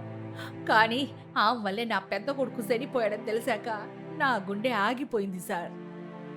సురేష్ తలెత్తి ఎర్రబడిన కళ్ళతో, మమ్మీ నిజం చెప్పు, ఆనంద్ అన్నయ్య చనిపోయిన రోజు నిజంగానే అవని కోసం వెళ్ళాడా? సురేషు, నీ మీదొట్టురా. ఆ రోజు రాత్రి ఆనంద్ నా కాళ్ళు పట్టుకుని అడిగాడు. అవని వాళ్ళ నాన్నకి ఆపరేషన్ అట్ట, 10 లక్షలు కావాలి, లేకపోతే అవని చచ్చిపోతానంటోందని ఏడ్చాడు. నేను ఇవ్వనన్నాను. అందుకే వాడు దొంగసాటుగా డబ్బు తీసుకుని వెళ్తూ యాక్సిడెంట్లు పోయాడు. ఆ రోజు అవని డబ్బు అడక్కపోయుంటే ఈరోజు మన ఆనంద్ బతుకుండేవాడు కదా. అంటే నేను పెళ్లి చేసుకున్నది నా అన్నయ్య మరణానికి కారణమైనదన్నా? ఇన్నాళ్ళు ఆ విషయం నాకు తెలియకుండా దాచిందా? పేదాళ్ళకి డబ్బుల మీదున్న ప్రేమ మనుషుల మీద ఉండదు నాన్న. ఆనంద్ పోయాడు, ఇప్పుడు నిన్ను పట్టుకుంది. ఈరోజు ఆ దొంగతో కలిసి పారిపోయింది చూసావా? వాళ్ళిద్దరికీ ముందే పరిచయం ఉందేమో. మనల్ని దోచుకోవడానికి వేసిన స్కెచ్ ఏమో. చాలు మమ్మీ, ఇక ఆ పేరెత్తకు. నాకు అసహ్యం వేస్తోంది. ఆమెను వెతకండి ఇన్స్పెక్టర్, పట్టుకొని జైల్లో వేయండి. నా అన్నయ్యను చంపినందుకు, నన్ను మోసం చేసినందుకు ఆమెకు శిక్ష పడాలి. అనసూయ మనసులో డాన్స్ చేస్తోంది. సురేష్ పూర్తిగా ఆమె వలలో పడిపోయాడు. మరుసటి రోజు ఉదయం 6 గంటలు. సూర్యుడు ఇంకా రాలేదు. పొగమంచేమో దట్టంగా ఉంది. అడవిలో ఉన్న పాడుబడిన గుడిసెలో అవని దగ్గుతూ కళ్ళు తెరిచింది. ఆమె ఒళ్లంతా నొప్పులు. పక్కన సీను ఏమో చలిమంట వేస్తూ కూర్చొనున్నాడు. ఎక్కడున్నాను అత్తయ్య? ఏవండి? లేచవా తల్లి, ఇది నీ అత్తగారి బంగ్లా కాదు, ఇది అడవి. మనం పారిపోయాం.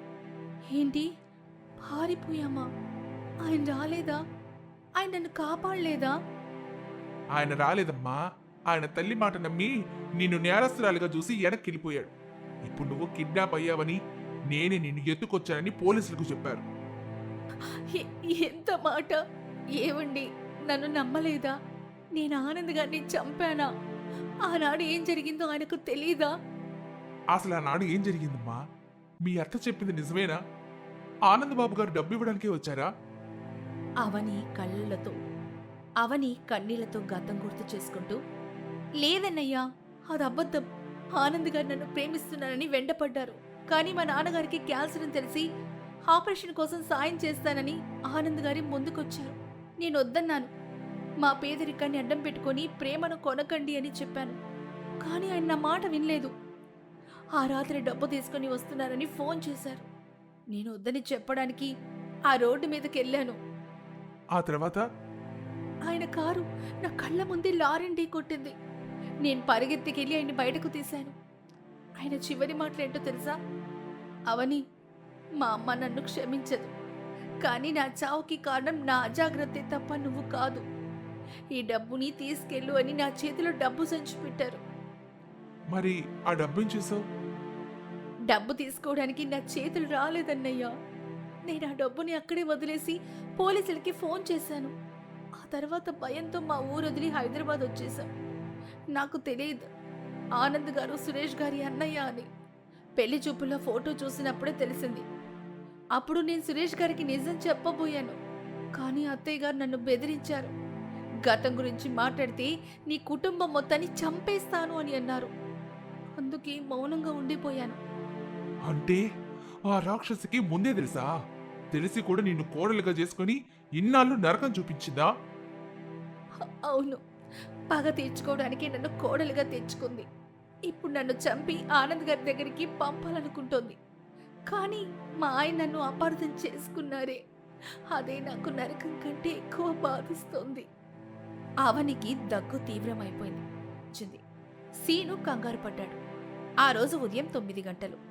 సీను అవని పరిస్థితి చూసి ఆందోళన చెందుతున్నాడు. ఆమెకు వెంటనే వైద్యం అందకపోతే నిమోనియాతో చనిపోతుంది. అమ్మా అవని, ఇలా ఉంటే లాభం లేదు. మనం టౌన్కి వెళ్ళాలి, ఆసుపత్రికి వెళ్ళాలమ్మా. అవని, వద్దన్నయ్యా, నేనొస్తే పోలీసులు పట్టుకుంటారు, నన్ను జైల్లో వేస్తారు, లేదా అత్తయ్య చంపేస్తారు. దానికంటే ఈ మంచులో చావడమే నయం.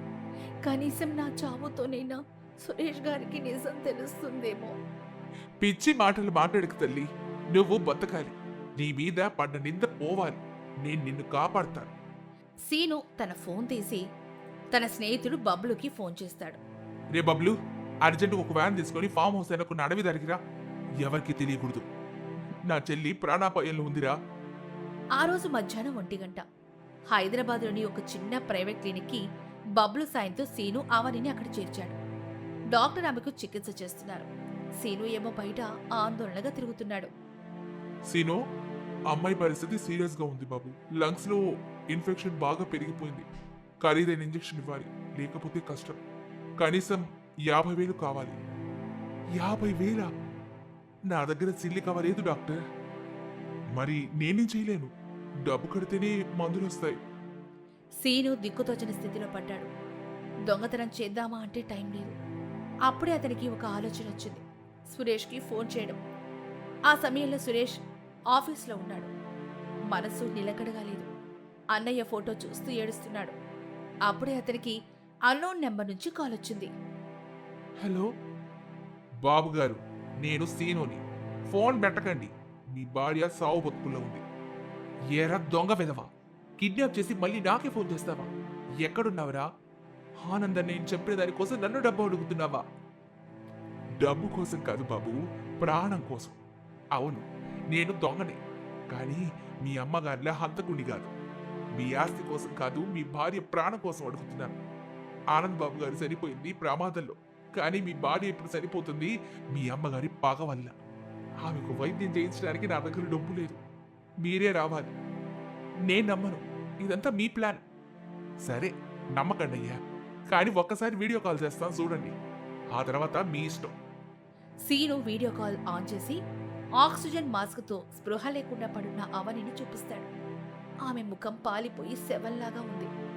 చూడండి బాబు గారు, ఈమె హంతకురాల్లా ఉందా లేక బాధితురాల్లా ఉందా? ఈమె సరిపోతే ఆ పాపం మీదే. సురేష్ ఆ దృశ్యం చూసి చలించిపోయాడు. అతని గుండెలో ఏదో తెలియని బాధ. అన్నయ్య మీదున్న ప్రేమ ఒకవైపు, కళ్ల ముందు చావుతో పోరాడుతున్న భార్య ఒకవైపు. అతని చేతిలో ఫోన్ వణికింది. ఎక్కడున్నారు? అడ్రస్ చెప్పు. సీను ఏమో అడ్రస్ చెప్తాడు. కానీ ఒక్క విషయం అయ్యా, మీరొక్కరే రావాలి. పోలీసుల్ని మీ అమ్మగారిని తీసుకురావద్దు. అలా చేస్తే నేను ఈమెను తీసుకుని మళ్ళీ పారిపోతాను. ఈసారి మీకు ఎప్పటికీ దొరకదు. సురేష్ ఫోన్ కట్ చేశాడు. వెంటనే ఆఫీస్ నుంచి హాస్పిటల్కి బయలుదేరుతాడు. సురేష్ ఆసుపత్రికి బయలుదేరుతూ ఉండగా అతని ఫోన్కి అనసూయ నుంచి కాల్ వచ్చింది. సురేష్, ఎక్కడికి వెళ్తున్నావు? అమ్మా, ఆఫీస్ పని మీద సైట్కి వెళ్తున్నాను మమ్మీ. అవునా? కానీ నాకు ఇప్పుడే తెలిసింది ఆ దొంగ సీనుగాడు కూకట్పల్లి క్లినిక్లో ఉన్నాడని. ఇన్స్పెక్టర్ చెప్పాను. వాళ్ళిప్పుడే బయలుదేరారు. నువ్వు కూడా ఎల్లు. ఆ దొంగని, ఆ హంతకురాల్ని ఇద్దరిని అక్కడే ఎన్కౌంటర్ చేయమని పోలీసులకు చెప్పు. సురేష్ షాక్తో కార్ బ్రేక్ వేసి, ఏంటి ఎన్కౌంటరా? మమ్మీ, అవని మన మనిషి. ఆమె మన మనిషి కాదురా, మన శత్రువు. ఆమె చస్తేనే మన ఆనందాత్మకి శాంతి. వెళ్ళు సురేష్. నీ చేతులతో కాకపోయినా పోలీసుల చేతులతోనైనా ఆమె చావాలి. సురేష్కి ఏం చేయాలో అర్థం కాలేదు. పోలీసులు అప్పటికే క్లినిక్ని చుట్టుముట్టడానికి వెళ్తున్నారు. అవని ప్రాణం ఇప్పుడు విషమంగా ఉంది. ఒకవైపు అనారోగ్యం, మరోవైపు అనసూయ పంపిన పోలీసులు. ఆసుపత్రిలో సీను కిటికీల నుంచి చూశాడు. పోలీసు జీపులు వస్తున్నాయి. అప్పుడు సీను అవని వైపు చూసి, అమ్మాయి, పోలీసులు వచ్చేశారు. నీ భర్త మోసం చేశాడు. ఆయన రాలేదు, పోలీసుల్ని పంపాడు. ఇప్పుడు నిన్ను కాపాడడం దేవుడి వల్ల కూడా కాదు. 5 గంటలు క్లినిక్లో సీను అవనిని వైద్యం చూపిస్తున్నాడు. బయట పోలీసు జీపుల సైరన్ మోగుతోంది. లోపల సీను కిటికీల నుంచి భయంగా చూస్తున్నాడు. బెడ్ మీద అవని శ్వాస తీసుకోవడానికి ఇబ్బంది పడుతోంది. అప్పుడు డాక్టర్ కంగారుగా ఉన్నారు. డాక్టర్ చెమటలు తుడుచుకుంటూ, సీను, బయట పోలీసులు రౌండ్ వచ్చేసారు. ఇప్పుడు మనం ఏం చేయలేం. లొంగిపోవడమే మంచిది. లేకపోతే వాళ్ళు కాల్పులు జరిపితే పేషెంట్ కూడా ప్రమాదం. లొంగిపోతే వాళ్ళు మమ్మల్ని వదలరు డాక్టర్. ఆ రాక్షసి అనసూయ డబ్బిచ్చి కొన్న పోలీసు వాళ్ళు ఎన్కౌంటర్ చేసి దొంగలు పారిపోతుంటే కాల్చేమని రికార్డ్ రాస్తారు. నా చెల్లెలండి ఈ అమ్మాయిని వాళ్ళకి బలివ్వలేను. మరి ఏం చేస్తావు సీను? ఆమెకు ఆక్సిజన్ లెవెల్స్ పడిపోతున్నాయి. పెద్ద ఆసుపత్రికి తీసుకెళ్ళాలి. సీను అవని దగ్గరికెళ్ళి, అవని, భయపడకమ్మా. నీ భర్త మోసం చేశాడు, కానీ నేనున్నాను. నేను బయటకెళ్ళి వాళ్ళ దృష్టి మరుస్తాను. ఈలోపు డాక్టర్ నేను వెనకదారి గుండా తీసుకెళ్లిపోతారు. వద్దన్నయ్య, ఆయన వస్తారు. నాకు నమ్మకం ఉంది. ఆయన నన్ను చంపరు. ఇంకా ఆ నమ్మకం ఏంటి తల్లి? ఆయనే పోలీసుల్ని పంపాడు. అంతలోనే బయట మైక్లో అనౌన్స్మెంట్ వినిపిస్తూ ఉంటుంది. బయట ఉన్న పోలీసుల్లో సిఐ రుద్ర ఇలా అంటున్నారు. లోపల ఉన్న సీను, నీ చుట్టూ పోలీసులున్నారు. మర్యాదగా అమ్మాయిని వదిలేసి బయటికి రా, లేదంటే కాల్పులు జరపాల్సి వస్తుంది. నీకు 5 నిమిషాల టైం ఇస్తున్నాం. అప్పుడే సురేష్ కారు వేగంగా వచ్చి బ్రేకులేస్తూ ఆగింది. సురేష్ కారులోంచి దిగి పరుగున క్లినిక్ వైపు వెళ్తాడు. ఆపండి, కాల్పులు జరపకండి, లోపల ఉన్నది నా భార్య. పోలీసులు సురేష్ని అడ్డుకుంటారు. సిఐ రుద్ర ముందుకొస్తాడు. హలో మిస్టర్ సురేష్, ఆగండి. మీ అమ్మగారు చెప్పారు లోపల ఒక కిడ్నాపర్, ఒక హంతకురాలున్నారని. వాళ్ళని చంపేయమని ఆర్డర్ ఉంది. మీరు పక్కకు తప్పుకోండి. ఏయ్, నోరు అదుపులో పెట్టుకో. హంతకురాలు కాదు, ఆమె నా భార్య. కిడ్నాపర్ కాదు, ఆమెను కాపాడినవాడు.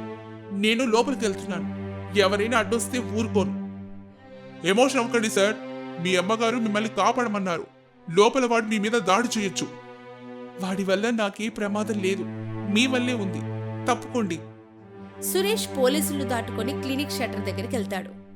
సురేష్ తలుపు బాదుతూ, సీను, షట్టర్ తీ. నేను సురేష్ని. నేను ఒంటరిగానే వచ్చాను. పోలీసులను ఆపాను. షట్టర్ తీ సీను. క్లినిక్ లోపల సీను షట్టర్ దగ్గర నిలబడి ఉన్నాడు. చేతిలో ఒక సర్జికల్ కత్తుంది. సురేష్ గొంతు వినగానే అతనికి కోపం, ఆశ రెండూ కలిగాయి. నమ్మను, నువ్వు కూడా వాళ్ళ మనిషివే. షట్టర్ తీస్తే ఎన్కౌంటర్ చేస్తావు. లేదు సీను, నా మీద ఒట్టు, నా భార్య మీద ఒట్టు. అవని బతకాలి. ప్లీజ్ షట్టర్ తీ. ఆమె పరిస్థితి ఎలా ఉంది? అవని సీనుని షట్టర్ తీయమని చెప్తుంది. సీను షట్టర్ తీస్తాడు. సురేష్ లోపలికెళ్తాడు. సురేష్ లోపలికి రాగానే పరుగున బెడ్ దగ్గరికి వెళ్తాడు. అవనిని చూసి గుండె పగిలినంత పనవుతుంది. అవని అవని కళ్ళు సగం తెరిచి సురేష్ చూసి చిరునవ్వు నవ్వింది. కానీ ఆమె చేతులు చల్లగా ఉన్నాయి. వచ్చారా? నాకు తెలుసు మీరు వస్తారని. Sorry Avani, I'm very sorry. నేను మూర్ఖుణ్ణి. మమ్మీ మాట నమ్మి నేను అనుమానించాను. ఆనందనయ్య చనిపోవడానికి నువ్వు కారణం కాదని నా మనసు చెప్తున్నా ఆ క్షణంలో వినలేకపోయాను. నన్ను క్షమించు. నేను ఆనంద్ గారిని చంపలేదు. ఆయన ప్రమాదంలో. నాకు తెలుసవని, ఇప్పుడు నువ్వు మాట్లాడుకు. మనం ఇక్కడి నుంచి వెళ్ళాలి. పెద్ద ఆసుపత్రికి వెళ్ళాలి. సీను పక్కనే నిలబడిదంతా చూస్తున్నాడు. అతని కోపం కొంచెం తగ్గింది. బాబుగారు, క్షమించడం ప్రేమించడం తర్వాత ముందు ఆమె ఇక్కడి నుంచి తీసుకెళ్ళాలి. బయట మీ అమ్మగారి పోలీసులు కాసుకొని ఉన్నారు. ఎలా వెళ్తాం బాబు? నా కారు బయటే ఉంది, నేను డ్రైవ్ చేస్తాను. నువ్వు అవనిని పట్టుకుని వెనక కూర్చో. ఎవరు ఆపినా కారు ఆపను, తొక్కి పారేస్తాను. కానీ మీ అమ్మగారు బాబు, ఇప్పుడు నువ్వు, నాకు అమ్మ లేదు, ఎవరు లేరు. నా భార్య ప్రాణం మాత్రమే ముఖ్యం. పదండి సీను. సురేష్ అవని నెత్తుకొని బయటకొస్తాడు. అప్పుడు సిఐ రుద్ర, సార్, ఆ అమ్మాయిని కింద పట్టండి. ఆ దొంగను మాకు అప్పగించండి. రుద్ర, నా చేతిలో ఉన్నది పేషెంట్. నేను ఆమెను అపోలో హాస్పిటల్కి తీసుకెళ్తున్నాను. దారి వదులుతావా లేక నీ కమిషనర్కి ఫోన్ చేసి నువ్వు అనసూయదేవి దగ్గర లంచం తీసుకుని అమాయకులు చంపడానికి వచ్చావని చెప్పనా? రుద్ర ఆ మాట వినగానే భయపడ్డాడు. సురేష్ ప్రముఖ బిజినెస్ మ్యాన్. అతనితో పెట్టుకుంటే ఉద్యోగం పోతుంది. వెంటనే రుద్ర వెనక్కు తగ్గి, సరే సార్, మీ ఇష్టం. కానీ ఆ దొంగ మాత్రం మా కస్టడీలో ఉండాలి. వాడు దొంగ కాదు, నా కుటుంబ సభ్యుడు. వాడు కూడా నాతోనే వస్తాడు. దారుదులు. సురేష్ అవనిని కారులో పడుకోబెట్టి సీను ఎక్కించుకుని కారుని వేగంగా పోనిస్తాడు. రుద్ర తన జీపులో ఫాలో అవుతున్నాడు. కానీ కాల్పులు మాత్రం జరపడు. బాబుగారు, త్వరగా ఇంటండి. ఆమె శ్వాస తీసుకోవడం ఆగిపోతుంది. అవని ప్లీజ్ కళ్ళు ముయ్యకు. ఇంకో 10 నిమిషాల్లో ఆసుపత్రి వచ్చేస్తుంది. నాతో మాట్లాడవని. ఏమండి, నాకు చలిగా ఉంది, చాలా చలిగా ఉంది. ఆ చీకటి గదిలో అత్తయ్య గారు నన్ను. ఆపకవని, మాట్లాడు. ఆ గదిలో ఏం జరిగింది? అత్తయ్య అన్నారు, ఆనంద్ గారు చనిపోయిన రోజు ఆయన జేబులో ఒక లెటర్ ఉందట. ఆ లెటర్లో నా గురించి రాశారట. అందుకే ఆమెకు నా మీద కోపం. కానీ ఆ లెటర్ నేను రాయలేదండి. లెటరా? మమ్మీ నాకు దీని గురించి ఎప్పుడు చెప్పలేదు. కేవలం డబ్బు తీసుకుని వెళ్ళడని చెప్పింది. చూసారా బాబు గారు, మీ అమ్మగారు ఇంకా ఎన్నో దాచారు. అవని గారు చెప్పేది నిజం. ఆవిడ కేవలం ఆస్తి అంతస్తు కోసమే పాకులాడుతున్నారు. అప్పుడే సురేష్కి వాళ్ళ అమ్మ ఫోన్ చేస్తుంది. లిఫ్ట్ చేయండి బాబు గారు, ఆవిడ ఏం ప్లాన్ వేస్తుందో తెలుస్తుంది. సురేష్ ఫోన్ లిఫ్ట్ చేసి స్పీకర్లో పెట్టాడు. మమ్మీ, నన్ను డిస్టర్బ్ చేయకు. నేను అవనిని బతికించుకోవడానికి వెళ్తున్నాను. సురేషు, నువ్వు ఎక్కడున్నావు నాయనా? ఇంటికి రా. నాకు గుండెల్లో నొప్పిగా ఉంది. డాక్టర్లు వచ్చారు. నా పరిస్థితి బాగోలేదురా. నేను చచ్చిపోతున్నాను సురేషు. ఏంటి, హార్ట్ అటాకా? అవును నాన్న, నువ్వు ఆ హంతకురాల్ని నమ్మి వెళ్ళిపోయావని తెలియగానే నా గుండె ఆగినంత పనైంది. నా ఆఖరి చూపుకైనా వస్తావా, లేక అవనితోనే ఉండిపోతావా? ఆనంద్ ఇలాగా పోయాడు. ఇప్పుడు నువ్వు కూడా రాకపోతే నేను అనాథ శవంలా పోతాను. సురేష్ కార్ని స్లో చేశాడు. అతను మళ్ళీ అనసూయ చెప్పేది నమ్మకంగా ఆలోచిస్తున్నాడు. బాబుగారు, నమ్మకండి, అది డ్రామా. ఆమె నటిస్తోంది. ఇప్పుడు మీరు వెనక్కెళ్తే అవని మేడం చచ్చిపోతారు. సురేష్, మాటలు రావట్లేదురా, త్వరగా రా అనేసరికి ఫోన్ కట్ అయిపోయింది. రోడ్డు మధ్యలోని సురేష్ కారు ఆపేశాడు. అతని చేతులు వణుకుతూ ఉన్నాయి. వెనక సీట్లో అవని చావు బతుకుల్లో ఉంది. ఇంటి దగ్గర తల్లి చావు బతుకుల్లో ఉందన్న వార్త. బాబుగారు, కారు ఎందుకు ఆపారు? పోనీయండి అయ్యా, ఆసుపత్రికి పోనీయండి. సీను, మా అమ్మకి హార్ట్ అటాక్ అంట. నేను వెళ్ళాలి. మీకు పిచ్చి పట్టిందయ్యా. ఆమె నటించిందని మీకు ఇంకా అర్థం కాలేదా? ఆమెను చంపడానికి ఇది ఆమె చివరి పన్నాకు. ఇప్పుడు మీరు వెనక్కి వెళ్తే ఇక్కడ ఈ అమాయకురాలి ప్రాణం పోతుంది. మీ అమ్మగారు బ్రతికే ఉంటారు, కానీ మీ భార్య మళ్ళీ రాదు బాబు గారు. కానీ నిజంగానే సీరియస్ అయితే నేను తల్లిని చంపిన వాడిని అవుతాను కదా. మరి ఈమెను చంపిన పాపం ఎవరిదయ్యా? ఇన్నాళ్ళు నరకం అనుభవించిన సాల్దా? ఇప్పుడు మీ చేతులతోనే చంపేస్తారా? నిర్ణయం మీదే బాబు, డ్రైవ్ చేయండి. అలా సీను అనడంతో సురేష్ ఇంకేం ఆలోచించకుండా హాస్పిటల్ వైపు వెళ్తాడు. నా తల్లి బతుకుతుందో లేదో తెలియదు, కానీ నా భార్యను బ్రతికించుకోవడం నా ధర్మం. ఒకవేళ మమ్మీ చనిపోయినా ఆ పాపం నాదే అనుకుంటాను, కానీ అవనిని మాత్రం వదులుకోలేను. సీను ఊపిరి పీల్చుకున్నాడు. సురేష్ మొదటిసారి తల్లిని ఎదిరించాడు. హాస్పిటల్కి చేరుకున్నారు. అవనిని డాక్టర్ పరిశీలిస్తాడు. పేషెంట్ కండిషన్ చాలా క్రిటికల్ గా ఉందండి. పల్స్ పడిపోతుంది. వెంటిలేటర్ రెడీ చేయండి. అవనిని ఐసీయూలోకి తీసుకెళ్లారు. సురేష్, శ్రీను బయట కూర్చుంటారు. అప్పుడు సురేష్ ఏడుస్తూ, సీను, నేను తప్పు చేశానా? మా అమ్మ అక్కడ ఎలా ఉందో? మీరు చేసిన తప్పు కాదు బాబు గారు, న్యాయమే. ఇప్పుడు ఫోన్ చేసి కనుక్కోండి మీ ఇంటికి. సురేష్ పార్వతమ్మ పని మనిషికి ఫోన్ చేస్తాడు. పార్వతమ్మ, మమ్మీ ఎలా ఉంది? డాక్టర్లు వచ్చారా? పార్వతమ్మ భయం భయంగా మెల్లగా, బాబుగారు, అమ్మగారు హాల్లో సోఫాలో కూర్చొని టీవీ చూస్తున్నారండి. ఆపిల్కాయ తింటున్నారు. డాక్టర్లు ఎవరు రాలేదు. ఆమె బానే ఉన్నారు. అలా చెప్పగానే సురేష్కి వాళ్ళమ్మ మీద కోపం వస్తుంది. సురేష్ సీను వైపు చూసి కోపంతో, నువ్వు చెప్పింది నిజమే సీను. ఆమె అసలు నా తల్లి కాదు, ఒక నటి. నా భార్యను చంపడానికి సొంత చావును కూడా అబద్ధం చెప్పింది. అప్పుడే ఐసీయూ నుంచి డాక్టర్ బయటకొచ్చారు. మిస్టర్ సురేష్, చెప్పండి డాక్టర్, అవని ఎలా ఉంది? సారీ సురేష్, నేను చాలా ప్రయత్నించాను, కానీ ఆమె శరీరం చెలికి పూర్తిగా దెబ్బతినింది. లంగ్స్ ఫెయిల్ అయ్యాయి, కోమలోకి వెళ్ళిపోయింది. వచ్చే 4 గంటలు చాలా ముఖ్యం. బ్రతకడం కష్టమని అనిపిస్తోంది. అలా చెప్పగానే సురేష్ చాలా బాధపడతాడు. అదే సమయంలో ఆసుపత్రి కారిడార్ చివరి నుంచి ఒక వ్యక్తి నడుచుకుంటూ వస్తున్నాడు.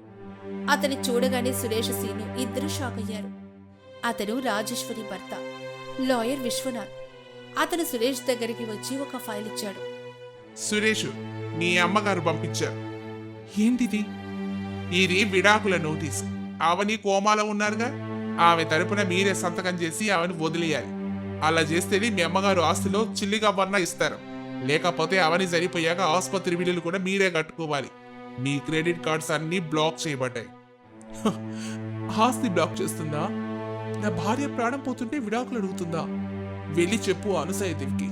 ఈ సురేష్ ఇక కొడుకు కాదు, అవని భర్త మాత్రమే. ఈ యుద్ధం ఇప్పుడే మొదలైంది. ఆ రోజు రాత్రి 8 గంటలు ఆసుపత్రిలో డాక్టర్ అవనిని పరిశీలిస్తాడు. బయట సురేష్ ఏమో భయంతో వణికిపోతున్నాడు. అప్పుడు డాక్టర్ బయటకొచ్చారు. సురేష్ పరుగు పరుగున వెళ్ళాడు. డాక్టర్, అవని అవని ఎలా ఉంది? ప్రస్తుతానికి ప్రాణాపాయం నుంచి బయటపడింది సురేష్ గారు, కానీ పరిస్థితి ఇంకా క్రిటికల్ గానే ఉంది. మేము ఆ ఖరీదైన ఇంజెక్షన్స్ వెంటనే తేవాలి. మీరు వెంటనే వెళ్ళి బిల్ కట్టండి. దాదాపు 2 లక్షలు అర్జెంట్ కట్టాలి, లేకపోతే ట్రీట్మెంట్ ఆగిపోతుంది. 2 లక్షలా? సరే డాక్టర్, నేను ఇప్పుడే కడతాను. మీరు ట్రీట్మెంట్ ఆపకండి ప్లీజ్. సురేష్ మరియు సీను బిల్లింగ్ కౌంటర్ దగ్గరికి వెళ్తారు. ఆసుపత్రి బిల్లింగ్ కౌంటర్. సురేష్ తన వ్యాలెట్ తీసి ఒక క్రెడిట్ కార్డ్ ఇచ్చాడు. ఈ కార్డ్ తీసుకోండి, 2 లక్షలు స్వైప్ చేయండి. సార్, డిక్లైన్ వస్తుంది, కార్డు బ్లాక్ అని చూపిస్తుంది. ఏంటి బ్లాకా? పర్లేదు, ఇంకో కార్డు ఉంది, ఇది ట్రై చేయండి. ఇది నా బిజినెస్ అకౌంట్ కార్డ్. అప్పుడు కౌంటర్ క్లర్క్ ఇది కూడా ట్రై చేసి, సారీ సార్, ఇది కూడా బ్లాక్ అయింది. సురేష్ కోపంగా ఫోన్ తీసి బ్యాంక్ మేనేజర్కి కాల్ చేస్తాడు. హలో మూర్తి గారు, నా కార్డు ఎందుకు పనిచేయడం లేదు? నేను హాస్పిటల్లో ఉన్నాను, emergency. Sir, Suresh sir, Anasuya madam గారు ఈ రోజే మీ డైరెక్టర్ పదవిని తాత్కాలికంగా రద్దు చేశారు. జాయింట్ అకౌంట్స్ అన్ని ఫ్రీజ్ చేయమని ఆర్డర్ ఇచ్చారు. మేమేం చేయలేం సార్. అది నా డబ్బురా, నా కష్టం రా. మా అమ్మ చెప్పిందని నా భార్య ప్రాణం తీస్తారా? నేను కోర్టుకు వెళ్తాను. మీరు కోర్టుకు వెళ్ళండి సార్, కానీ ఇప్పుడు మాత్రం ట్రాన్సాక్షన్ జరగదు. సారీ. అలా చెప్పి బ్యాంక్ మేనేజర్ ఫోన్ కట్ చేశాడు. సురేష్ ఏమో నిస్సాయంగా కౌంటర్ దగ్గర నిలబడ్డాడు. అప్పుడు హాస్పిటల్ మేనేజర్ అక్కడికొచ్చి, మిస్టర్ సురేష్, పేమెంట్ జరగకపోతే మందులు ఇవ్వలేం. ఇది ప్రైవేట్ హాస్పిటల్, చారిటీ కాదు. 30 minutes లో డబ్బు కట్టకపోతే పేషెంట్ ని డిశ్చార్జ్ చేయాల్సి వస్తుంది. సార్ ప్లీజ్, మాది జూబ్లీ హిల్స్ లో పెద్ద బంగ్లా. ఈయన ఎక్కడికి పారిపోదు. రేపు ఉదయం ఎలాగైనా డబ్బు తెచ్చిస్తాను. Rules are rules sir, cash లేదా కార్డ్ అంతే. సురేష్ కళ్ళల్లో నీళ్లు తిరిగాయి. అప్పుడే సీను ముందుకొచ్చి మేనేజర్కి డబ్బులిస్తాడు. సార్, ఈగోండి, ఇందులో 15,000 ఉన్నాయి. ప్రస్తుతానికి మందులు ఇవ్వండి, మిగతావి రేపు తెస్తాం. 15,000? దాంతో ఆక్సిజన్ బాక్స్ కూడా రాదండి. పక్క జరగండి. ఆ మాటలకు సురేష్ చాలా బాధపడ్డాడు. ఆ రోజు రాత్రి 9:30 అయింది. ఆసుపత్రి బయట పార్కింగ్ లో కూర్చొని ఏడుస్తూ ఉంటాడు. సీను పక్కన నిలబడున్నాడు. బాబు గారు, ఏడవకండి. కన్నీళ్లతో బిల్లులు కట్టలేక మనం ఏదో ఒకటి చేయాలి. ఏం చేయాలి సీను? నా ఫ్రెండ్స్ కి కాల్ చేస్తే ఎవరు లిఫ్ట్ చేయడం లేదు. మమ్మీ అందరికీ చెప్పుంటుంది, ఆస్తి నాది, డబ్బు నాది, కానీ నేను వాడుకోలేను. డబ్బు మీదే బాబు గారు, అది మీ ఇంట్లోనే ఉంది, కానీ మీ అమ్మగారి కస్టడీలో ఉంది. అయితే ఏం చేయమంటావు సీను?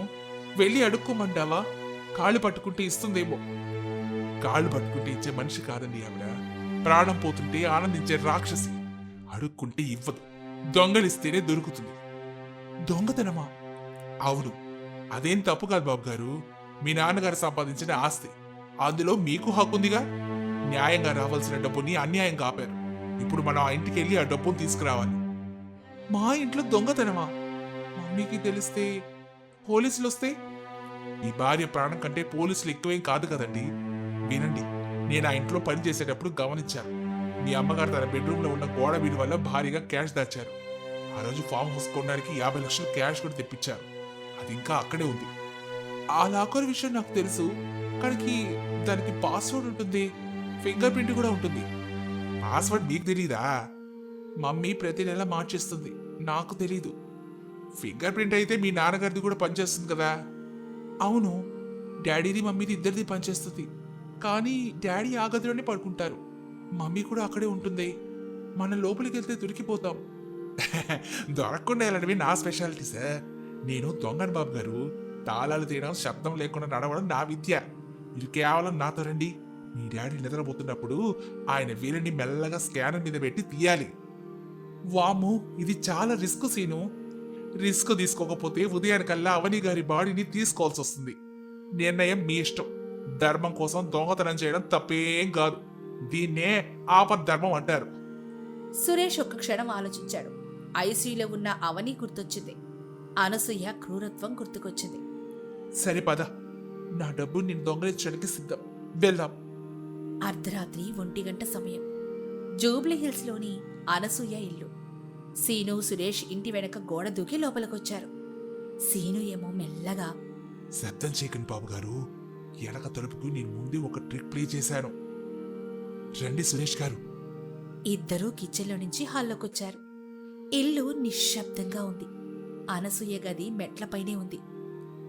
మమ్మీకి నిద్ర తక్కువ, చిన్న శబ్దం వచ్చినా లేసేస్తుంది. అందుకే మనం చెప్పులు ఇక్కడే వదిలేద్దాం. ఊపిరి కూడా గట్టిగా పీల్చుకోవద్దు. ఇద్దరూ మెట్లెక్కి అనసూయ బెడ్రూమ్ దగ్గరికెళ్తారు. తలుపు కొంచెం తెరుచుంది. సీను సైగ చేస్తూ లాకర్ అక్కడుంది. సురేష్ ఏమో అనసూయ తలవైపున్న గోడని చూపించాడు. ఆ పెయింటింగ్ వెనక. సీను మెల్లగా పెయింటింగ్ పక్కకి జరిపాడు. డిజిటల్ లాకర్ కనిపించింది. సురేష్ చెవిలో ఇలా అంటాడు. ఇప్పుడు మీ నాన్నగారి వేలు కావాలి. ఆయన గాఢ నిద్రలో ఉన్నారు. మెల్లగా చేపట్టుకుని పెట్టండి, నేను టార్చ్ చేస్తాను. సురేష్ వణికిపోతున్న చేతులతో తన తండ్రి అరవింద్ చేతిని పట్టుకున్నాడు. అరవింద్ కదిలాడు. సురేష్ గుండె ఆగినంత పనైంది. అరవింద్ మళ్ళీ సర్దుకుని పడుకున్నాడు. డాడీ లేస్తారేమో, పర్లేదు పెట్టండి. సురేష్ అరవింద్ బొటను వెళ్లి మెల్లగా లాకర్ సెన్సర్ మీద పెట్టాడు. లాకర్ ఏమో తెరుచుకుంది. అనసూయ కదిలింది. ఎవరా అంటూ నిద్రలో కొనిగింది. సురేష్ సీను ఇద్దరు బెడ్ కింద దాక్కున్నారు. అనసూయ కళ్ళు తెరిచి చూసింది. మళ్లీ దుప్పటి కప్పుకొని పడుకుంది. అనసూయ మళ్లీ నిద్రపోయాక సురేష్ మెల్లగా లేచి లాకర్ని తెరిచాడు. అందులో కట్టల కొద్దీ డబ్బుంది. సురేష్ కళ్ళల్లో ఆనందం. సీను, డబ్బు దొరికింది. 20 లక్షలుంటాయి. అవని బతుకుతుంది. త్వరగా సంచిలో వెయ్యండి బాబు, వెళ్దాం. సురేష్ డబ్బుని బ్యాగ్లో ఇస్తున్నాడు. లాకర్ లోపల ఒక పాత డైరీ, ఒక బ్రౌన్ కలర్ కవర్ కనిపించాయి. సురేష్ ఉలిక్కిపడి, ఇది ఆనందన్నయ్య రాసిన లెటర్. అవని చెప్పింది నిజమే. అన్నయ్య చనిపోయే ముందు లెటర్ రాశాడు. అది మమ్మీ దాచిపెట్టింది. బాబుగారు ఇప్పుడు చదవకండి, టైం లేదు. అది కూడా తీసుకోండి, బయటికి వెళ్ళి చదువుదాం. సురేష్ సీను ఆ లెటర్ని డబ్బుని తీసుకుని గదిలో నుంచి బయటకొచ్చారు. అప్పుడే కాలింగ్ బెల్ మోగింది. సురేష్ శ్రీను ఇద్దరు షాక్ అయ్యారు. అర్ధరాత్రి 2 గంటలకి కాలింగ్ బెల్ ఎవరు కొడుతున్నారు? అనసూయ పైన లేచిన శబ్దం వచ్చింది. అనసూయ పైనుంచి అరుస్తూ, ఎవరది? ఎంత రాత్రిపూట? పార్వతమ్మా, ఎల్లి చూడు. సురేష్ శ్రీను మెల్లగా ఇంట్లో నుంచి బయటకొచ్చి గోడ దూకి కారు దగ్గరకొస్తారు. సీను, లైటే. అన్నయ్య ఏం రాశాడో చదవాలి. ఈ లెటర్లో అవని నిర్దోషనుంటే నా తల్లి నేను ఎప్పటికీ క్షమించను. సురేష్ వణుకుతున్న చేతులతో కవర్ చుంచాడు. అందులో 2 పేజీల ఉత్తరం ఉంది. సురేష్ చదవడం మొదలుపెట్టాడు. చదువుతున్న కొద్దీ అతని కళ్ళల్లో నీళ్లు వరదల్లా మారాయి. అతని ముఖం కోపంతో ఎర్రబడింది. ఛీ, ఎంత ఘోరం! ఇంత నిజం దాచిందా? ఏముంది బాబు గారు? సురేష్ ఉత్తరం చదువుతూ, అమ్మా, నేను ఈరోజు 10 లక్షలు తీసుకుని వెళ్తున్నాను. కానీ అవని కోసం కాదు. ఆమె నా డబ్బుని ముఖం మీదే తిరస్కరించింది. ప్రేమంటే త్యాగం, కొనుగోలు కాదని నన్ను తిట్టి పంపేసింది. ఆమె నిజాయితీ నన్ను మనిషిగా మార్చింది.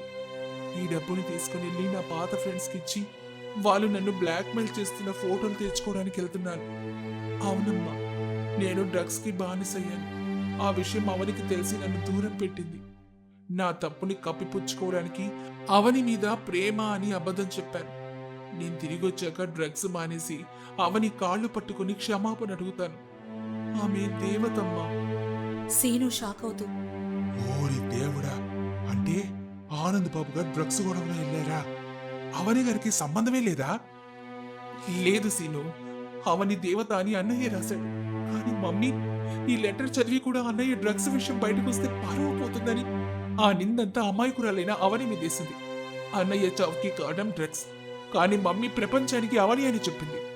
సొంత కోడల్ని రాక్షసుని చేసి తనేమో దేవతలా నటిస్తోంది. సురేష్ గట్టిగా అరుస్తూ, అనసూయదేవి, నిన్ను వదిలిపెట్టను. ఆస్పత్రిలో సురేష్ డబ్బు కట్టాడు. మందులొచ్చేశాయి. అవని పరిస్థితిని కొంచెం మెరుగుపడింది. కానీ ఆమె ఇంకా కోమాలోనే ఉంది. ఆ రోజు ఉదయం 6 గంటలు అనసూయ ఇంటికి పోలీసులొచ్చారు. సిఐ రుద్ర కూడా వచ్చాడు. అనసూయ, ఏమైంది ఇన్స్పెక్టర్, ఎందుకొచ్చారు? సిఐ రుద్ర ఇలా అంటాడు. మేడం, మీ ఇంట్లో దొంగతనం జరిగిందని కంప్లైంట్ ఇవ్వలేదా? దొంగతనమా? లేదే, నా ఇంట్లో ఏం పోలేదు. లేదు మేడం, రాత్రి మీ ఇంటి నుంచి 2 వ్యక్తులు పరిగెత్తిన సీసీ కెమెరాలో రికార్డ్ అయింది. వాళ్ళు ఏదో బ్యాగ్ని ఎత్తుకెళ్ళడం చూసాం. అనసూయ పరుగు పరుగున వెళ్లి లాకర్ చూసుకుంది. డబ్బు లేదు, లెటర్ లేదు. ఆమెకి అర్థమైపోయింది అది ఎవరు అని. అప్పుడు అనసూయ తనలో తాను, సురేష్ వాడే సొంత ఇంట్లోనే దొంగతనం చేస్తాడా? ఆ లెటర్ కూడా తీసుకుపోయాడా? ఇప్పుడు ఆ లెటర్ బయటపడితే నా పరువు పోతుందే. నా పెద్ద కొడుకు డ్రగ్స్ ఎడిక్ట్ అని తెలిస్తే సొసైటీ నన్ను చీకొడుతుంది. అనసూయ ఫోన్ తీసి ఒక నెంబర్కి డయల్ చేసింది. అది ఒక రౌడీ షీటర్ది. హలో పాండు, ఒక పనుంది. ఈరోజు రాత్రి ఆసుపత్రిలో ఒక పేషెంట్కి ఆక్సిజన్ అందకూడదు. అలాగే ఆ పేషెంట్ భర్త చేతిలో ఒక లెటర్ ఉంటుంది. అది నాకు కావాలి. చంపైనా సరే తీసుకురా. బాబుగారు, ఆ లెటర్ని ఇలా బహిరంగంగా పట్టుకోకండి. అనసూయ గారి మనుషులు ఎప్పుడైనా రావచ్చు. దాన్ని దాచండి. దాచాల్సింది ఈ లెటర్ని కాదు సీను, మా అమ్మ చేసిన పాపాన్ని. ఇన్నాళ్ళు నేను ఆనందన్నయ్య ఫోటోకి దండేసి దేవుళ్ళ చూశాను. కాని వాడు డ్రగ్స్ కోసం చెడిపోతే ఆ నిందని ఒక అమాయకమైన ఆడపిల్ల మీద వేసిందా? అవని పడ్డ నరకానికి కారణం నా తల్లే. నిజం లిప్పులాంటిది బాబుగారు, ఎప్పటికైనా బయటపడుతుంది. కానీ ఇప్పుడు మనకు ముఖ్యం అవని గారి బ్రతకడం. డాక్టర్లు ఏం చెప్పారు? డబ్బు కట్టాం కాబట్టి మందులు స్టార్ట్ చేశారు సీను. కానీ ఇన్ఫెక్షన్ బాగా ముదిరిపోయిందట. వచ్చే 12 గంటలు చాలా ముఖ్యం అంటున్నారు. ఆమె స్పృహలోకి రాకపోతే ఏం కాదు బాబుగారు. అవని గారు ధైర్యవంతురాలు. ఆ మంచునే జయించారు. ఈ మందుని జయించలేరా చెప్పండి? అప్పుడే సురేష్ ఫోన్ మోగింది. తన తల్లి అనసూయ ఫోన్ చేసింది. సురేష్ కోపంగా ఫోన్ లిఫ్ట్ చేశాడు. ఇంకా ఎందుకు ఫోన్ చేస్తున్నావు? నా భార్య చచ్చిపోయిందో లేదో తెలుసుకోవడానికా? కోపం తగ్గించుకో సురేష్, బీపీ పెరిగిపోతోంది. నా ఇంట్లో దొంగతనం చేసి నా పరువు తీసే కాగితం పట్టుకుని పారిపోయావు. నీకేం భయం లేదా? భయం తప్పు చేసిన వాళ్ళకుంటుంది మమ్మీ, నీకుండాలి భయం. ఈ లెటర్ గనక మీడియాకెళ్తే జూబ్లీహిల్స్ మహారాణి అనసూయాదేవి కొడుకు డ్రగ్స్ అడిక్ట్ అని ప్రపంచానికే తెలుస్తుంది. నీ పరువు గంగలో కలుస్తుంది. ఓహో, బెదిరిస్తున్నావా? ఆనంద్ చచ్చిపోయి 8 ఏళ్ళయిందిరా. ఇప్పుడు వాడు డ్రగ్స్ తీసుకున్నాడని తెలిస్తే నాకేం బోదు. 4 రోజులు మాట్లాడుకుంటారు, తర్వాత మర్చిపోతారు. కానీ నీ భార్య బతకాలంటే ఆ లెటర్ నాకు కావాలి. ఏంటి బేరమా? నా భార్య ప్రాణానికి నీ పరువుకి బేరమా? అవును సురేషు, నువ్వు డబ్బు కట్టి ఉండొచ్చు. కానీ ఆసుపత్రిలో కరెంటు పోతే, ఆక్సిజన్ సిలిండర్ లీక్ అయితే, లేదా నర్సు పొరపాటున విషం ఇంజెక్షన్ ఇస్తే ప్రమాదాలు ఎప్పుడైనా జరగచ్చు కదా. మమ్మీ, ఆమెనేం చెయ్యకు. ఆమె నీ కోడలు. మనిషిగా ఆలోచించు. నేను మనిషిని కాబట్టే ఆఫర్ ఇస్తున్నాను సురేషు. ఆ లెటర్ తీసుకుని ఇంటికి రా. అవనిని బతికించుకో. లేకపోతే గంటలో ఆమె శవాన్ని తీసుకుపో. నీ ఇష్టం. అలా చెప్పి అనసూయ ఫోన్ కట్ చేసింది. సురేష్ ఏమో భయంతో వణికిపోయాడు. ఏమైంది బాబుగారు? ఆ రాక్షసి ఏం చెప్పింది? అవనిని చంపేస్తానంటుంది సీను. ఆసుపత్రిలో ప్రమాదం సృష్టిస్తానంటుంది. మనం జాగ్రత్తగా ఉండాలి. ఐసీయూ దగ్గరికి ఎవరికి రానివ్వకూడదు. ఆ రోజు రాత్రి 10 గంటలు. ఆసుపత్రిలో సందడి తగ్గింది. వర్షం పడుతోంది. పాండు గూండా ఒక వార్డ్ బాయ్ డ్రెస్ వేసుకుని ఆసుపత్రిలోకి వచ్చాడు. అతనితో పాటు మరో 2 మనుషులు కూడా పేషెంట్ లాగా వచ్చారు. మేడం, లోపలికొచ్చేసాం. ఐసీయూ 3వ ఫ్లోర్లో ఉంది. పవర్ కంట్రోల్ రూమ్ గ్రౌండ్ ఫ్లోర్లో ఉంది. ఏం చేయమంటారు? ముందు పవర్ కట్ చెయ్యి. జనరేటర్ ఆనవ్వకుండా వైర్లు కట్ చెయ్యి. ఆ చీకట్లో సురేష్ గారి దగ్గర ఉన్న లెటర్ లాక్కోండి. ఆ అవని ఆక్సిజన్ మాస్క్ పీకేయండి. పని పూర్తయ్యాక నాకు ఫోన్ చెయ్యి ఓకే మేడం, పని అయిపోయినట్టే అని ఫోన్ కట్ చేశాడు. ఐసీయూ బయట సురేష్ కుర్చీలో కూర్చొని అవని వైపు అద్దంలోంచి చూస్తున్నాడు. సీను కాఫీ తేవడానికి క్యాంటీన్కెళ్ళాడు. పాండు ఏమో మెల్లగా ఐసీయూ వైపు నడుచుకుంటూ వచ్చాడు. చేతిలో ఒక ట్రాలీ ఉంది. సురేష్ అతన్ని గమనించలేదు. అప్పుడు పాండు సురేష్ దగ్గరకొచ్చి, సార్, పేషెంట్కి మందులివ్వాలి. డాక్టర్ గారు పంపారు. ఇప్పుడే కదా మందులిచ్చారు, మళ్ళీ ఏంటి? డాక్టర్ ఎవరు? డాక్టర్ వర్మ గారు సార్, అర్జెంట్ అట్ట. డాక్టర్ వర్మ ఇప్పుడే రౌండ్స్కెళ్లారు కదా. సురేష్ అనుమానంతో లేచేసరికి పాండు తన జేబులోంచి కత్తి తీసి సురేష్ని బెదిరించాడు. అరిస్తే పేగులు బయటకొస్తాయి. ఆ లెటర్ ఎక్కడుంది ఇవ్వు. నువ్వు అమ్మ పంపిన మనిషివా? ఇక్కడ పేషెంట్స్ ఉన్నారు, బయటికి రా. నాకు నీతులు చెప్పకు. లెటర్ ఇస్తావా, లోపలున్న దాని గొంతు కొయ్యమంటావా? అప్పుడే ఆసుపత్రి అంతా లైట్లు ఒక్కసారిగా ఆగిపోయాయి. చిమ్మ చీకటి. ఎమర్జెన్సీ లైట్లు కూడా వెలగలేదు. జనరేటర్ కూడా పనిచేయడం లేదు. అప్పుడు సురేష్ ఆందోళనగా, పవర్ పోయింది. అవని, వెంటిలేటర్. పాండు ఆ చీకటిని అలసగా తీసుకొని సురేష్ని కిందకి తోసేసి ఐసీయూ లోపలికి వెళ్ళాడు. సురేష్ ఏమో అవని అవని అంటూ అరుస్తూ వెనకాలే వెళ్ళాడు. ఐసీయూ లోపల కేవలం మానిటర్ల వెలుతురు మాత్రమే ఉంది. వెంటిలేటర్లు బీప్ సౌండ్ చేస్తున్నాయి. బ్యాకప్ బ్యాటరీ మీద నడుస్తున్నాయి. పాండు అవని బెడ్ దగ్గరికి వెళ్ళాడు. ఆక్సిజన్ పైప్ పట్టుకున్నాడు. ఈ పైప్ పీకేస్తే అనసూయ మేడం చెప్పిన పని అయిపోతుంది. పాండు పైప్ లాగబోతూ ఉండగా వెనక నుంచి సీను వచ్చి పాండు తలపై ఇనపరాడుతూ కొడతాడు. పాండు కళ్ళు తిరిగి పడిపోతాడు. నా చెల్లెలు జోలికొస్తే ఏ అమ్ముడికైనా ఇదే గతి. సురేష్ పరుగునొచ్చి అవనిని చూసుకుంటూ, సీను, టైంకి వచ్చావు. పవర్ పోయింది. వెంటిలేటర్ బ్యాటరీలో ఉంది. ఏం చేయాలి? బాబుగారు, వీడు ఒంటరిగా రాలేదు. కింద పవర్ రూమ్లో ఎవరో ఉన్నారు. నేనెళ్ళి చూస్తాను. మీరిక్కడే ఉండండి. తలుపు లాక్ చేసుకోండి. సీను బయటికెళ్లబోతూ ఉండగా ఐసీయూ తలుపు బద్దలు కొట్టుకొని సిఐ రుద్ర, వాళ్ల వెనక అనసూయ దర్జాగా నడుచుకుంటూ వచ్చింది. Game over సురేషో. ఐసీయూ లోపల ఉద్రిక్తత వాతావరణం. ఒకవైపు స్పృహలేని అవని, ఎదురుగా పోలీసులు, అనసూయ. అప్పుడు సిఐ రుద్ర తుపాకీ గురిపెట్టి, మిస్టర్ సురేష్, కాపీ కింద పడేయండి. మీ మీద అటెంటివ్ మర్డర్ కేసు కూడా పడుతుంది. రుద్ర, ఇది ఆస్పత్రి. ఇక్కడ గొడవ చేస్తే పేషెంట్స్ చెడిపోతారు. బయటికి పోండి. ఎవరు చస్తే నాకేంటి? నాకు కావాల్సింది ఆ లెటర్. అదివ్వు. కరెంట్ ఆన్ చేయిస్తాను. లేకపోతే చూడు, అవని గుండె చప్పుడు తగ్గుతోంది. అలా అంటూ అనసూయ మానిటర్ వైపు చూపిస్తుంది. మానిటర్లో హార్ట్ రేట్ మెల్లగా పడిపోతోంది. బీప్ శబ్దాలు వేగంగా వస్తున్నాయి. సురేష్కి అడ్డుగా నిలబడి శ్రీను, అమ్మగారు, మీరసలు మనిషేనా? కడుపును పుట్టిన కొడుకుని బ్లాక్మెయిల్ చేస్తారా? ఆ లెటర్లో మీ పరువు పోతుందని భయపడుతున్నారు. కానిక్కడ ప్రాణం పోతుందండి. పరువేరా ప్రాణం? ఆనంద్ డ్రగ్స్ తీసుకున్నాడని తెలిస్తే నా సామ్రాజ్యం కూలిపోతుంది. సురేషో, టైం లేదు. లెటర్ ఇస్తావా, అవనని చంపుతావా?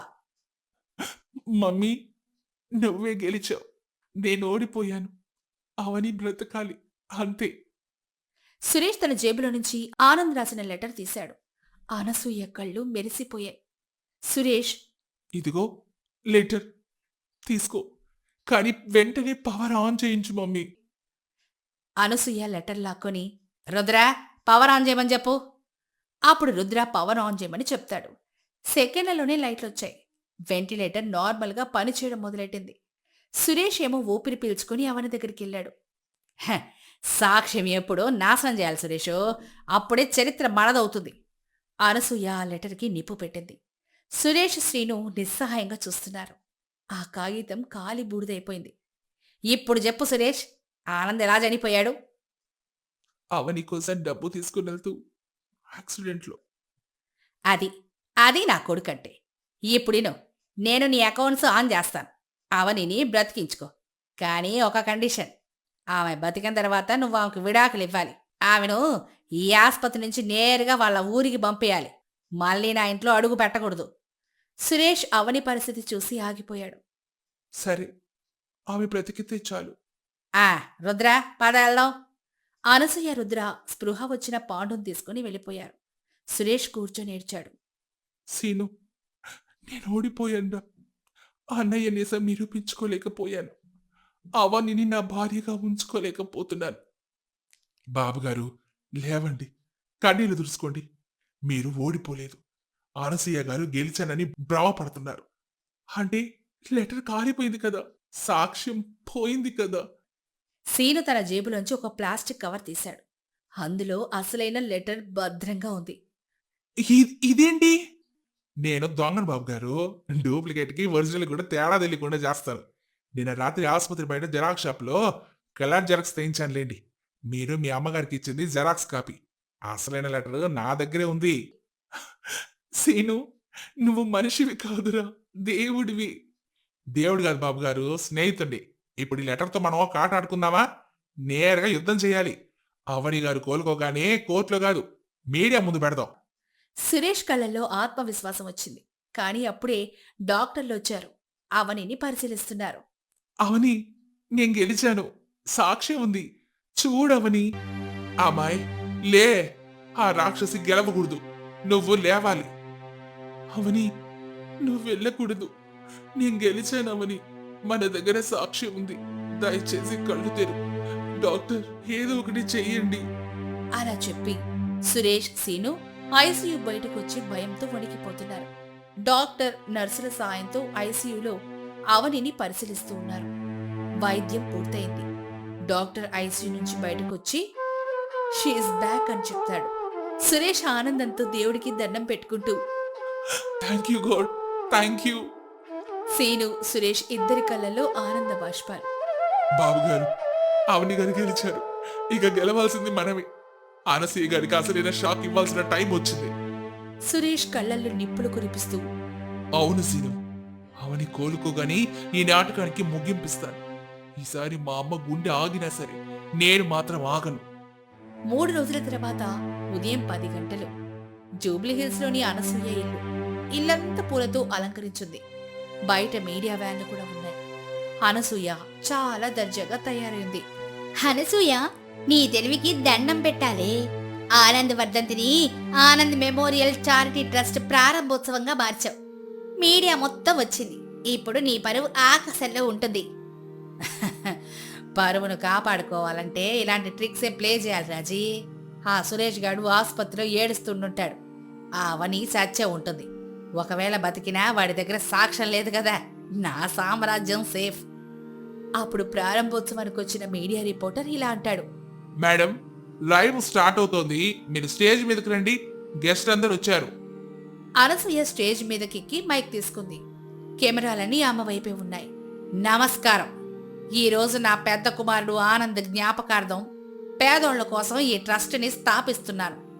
నా కొడుకు ఆనంద్ ఎంతో గొప్పవాడు, సంస్కారం ఉన్నవాడు. సరిగ్గా అప్పుడే గేటు దగ్గర ఒక అంబులెన్స్ సైరన్ మోగింది.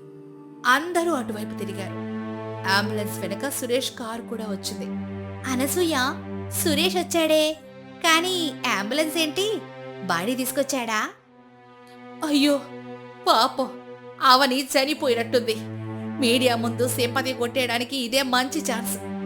అయ్యయ్యో, నా చిన్న కొడలు ఆరోగ్యం బాలేదని చెప్పాను కదయ్యా.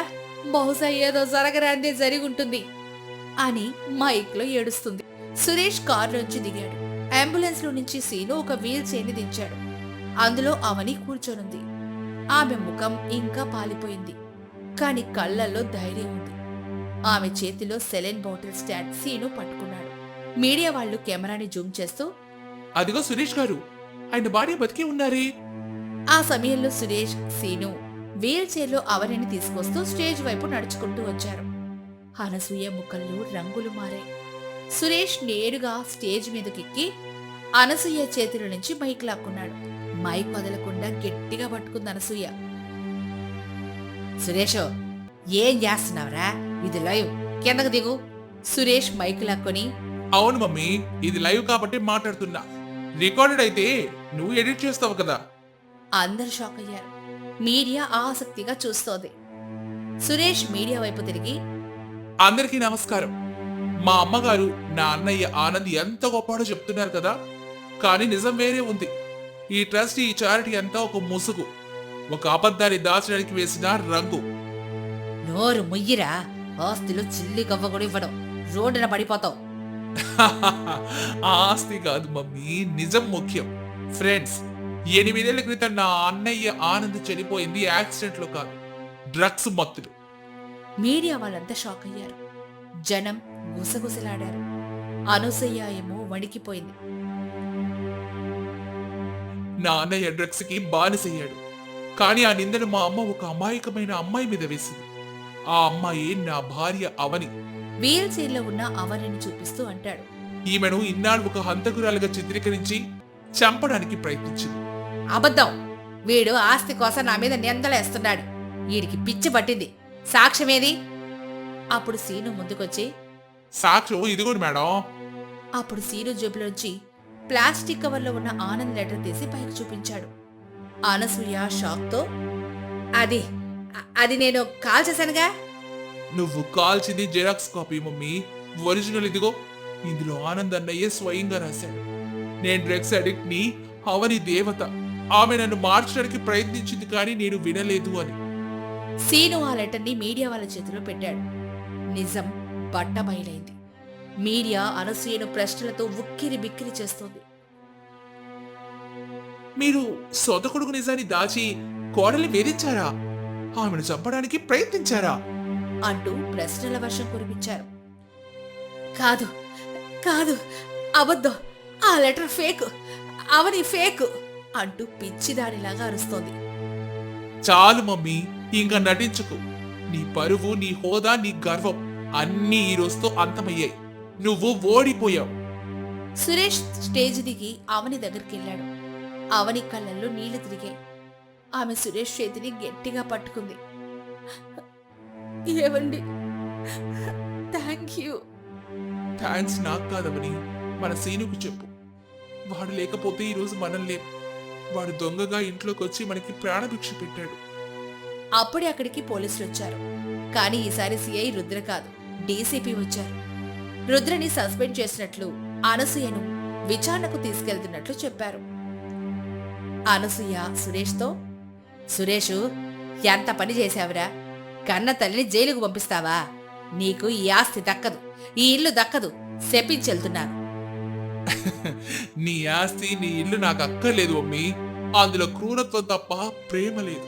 నేను ఈ ఇంటిని వదిలేస్తున్నాను. ఆ సమయంలో అనసూయను పోలీసులు తీసుకెళ్లారు. గెస్ట్లందరూ వెళ్ళిపోయారు. ఇల్లు నిర్మానుష్యంగా మారింది. సురేష్, అవని, సీను వీళ్ళు మాత్రమే గేటు దగ్గరున్నారు. అప్పుడు సురేష్ తండ్రి అక్కడికి వస్తాడు. సురేషు, వెళ్ళిపోతున్నావా నాన్న? అవును డాడీ. ఈ ఇంట్లో గోడలు మనుషుల కంటే ఎక్కువ మాట్లాడతాయి. ఇక్కడ ఉండలేను. నేను పిరికివాడిని నాన్న. మీ అమ్మకు భయపడి ఇన్నాళ్ళు మౌనంగా ఉండిపోయాను. కానీ ఈరోజు నువ్వు చేసిన పని చూసి గర్వపడుతున్నాను. ఏలు నాన్న, బతుకు. కానీ ఖాళీ చేతులతో ఎలా వెళ్తావు? ఖాళీ చేతులు కావు డాడీ. నా దగ్గర నా భార్య ఉంది. నన్ను నమ్ముకున్న స్నేహితుడు సీను ఉన్నాడు. నా ఆత్మవిశ్వాసం ఉంది. అంతకంటే ఏం కావాలి? అలా సురేష్ అవనిని తీసుకుని సీనుతో కలిసి ఆ పెద్ద ఇంద్రభవనం గేటు దాటి బయటకొచ్చాడు. వెనక్కి తిరిగి చూడనే లేదు. అది 1 సంవత్సరం తర్వాత వసంతకాలం. హైదరాబాద్ శివాలలో ఒక చిన్న పెంకుటిల్లు. ఇంటి ముందు చిన్న తోట. అక్కడ రంగురంగుల పూలు పూసున్నాయి. అవని పూర్తిగా ఆరోగ్యంగా ఉంది. ఆమె మొక్కలకు నీళ్లు పోస్తోంది.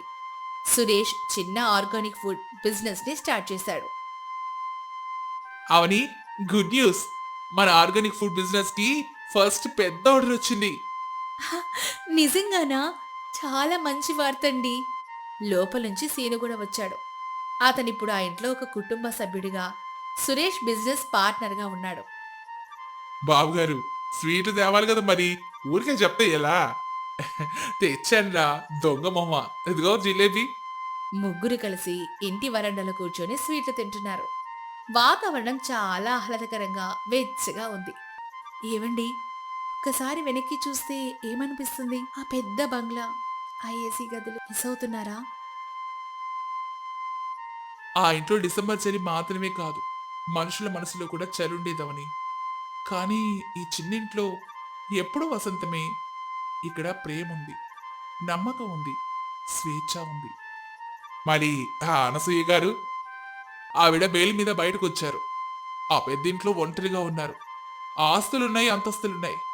కానీ అమ్మ అని పిలిచి కొడుకు లేడు, సేవ చేసే కోడలేదు.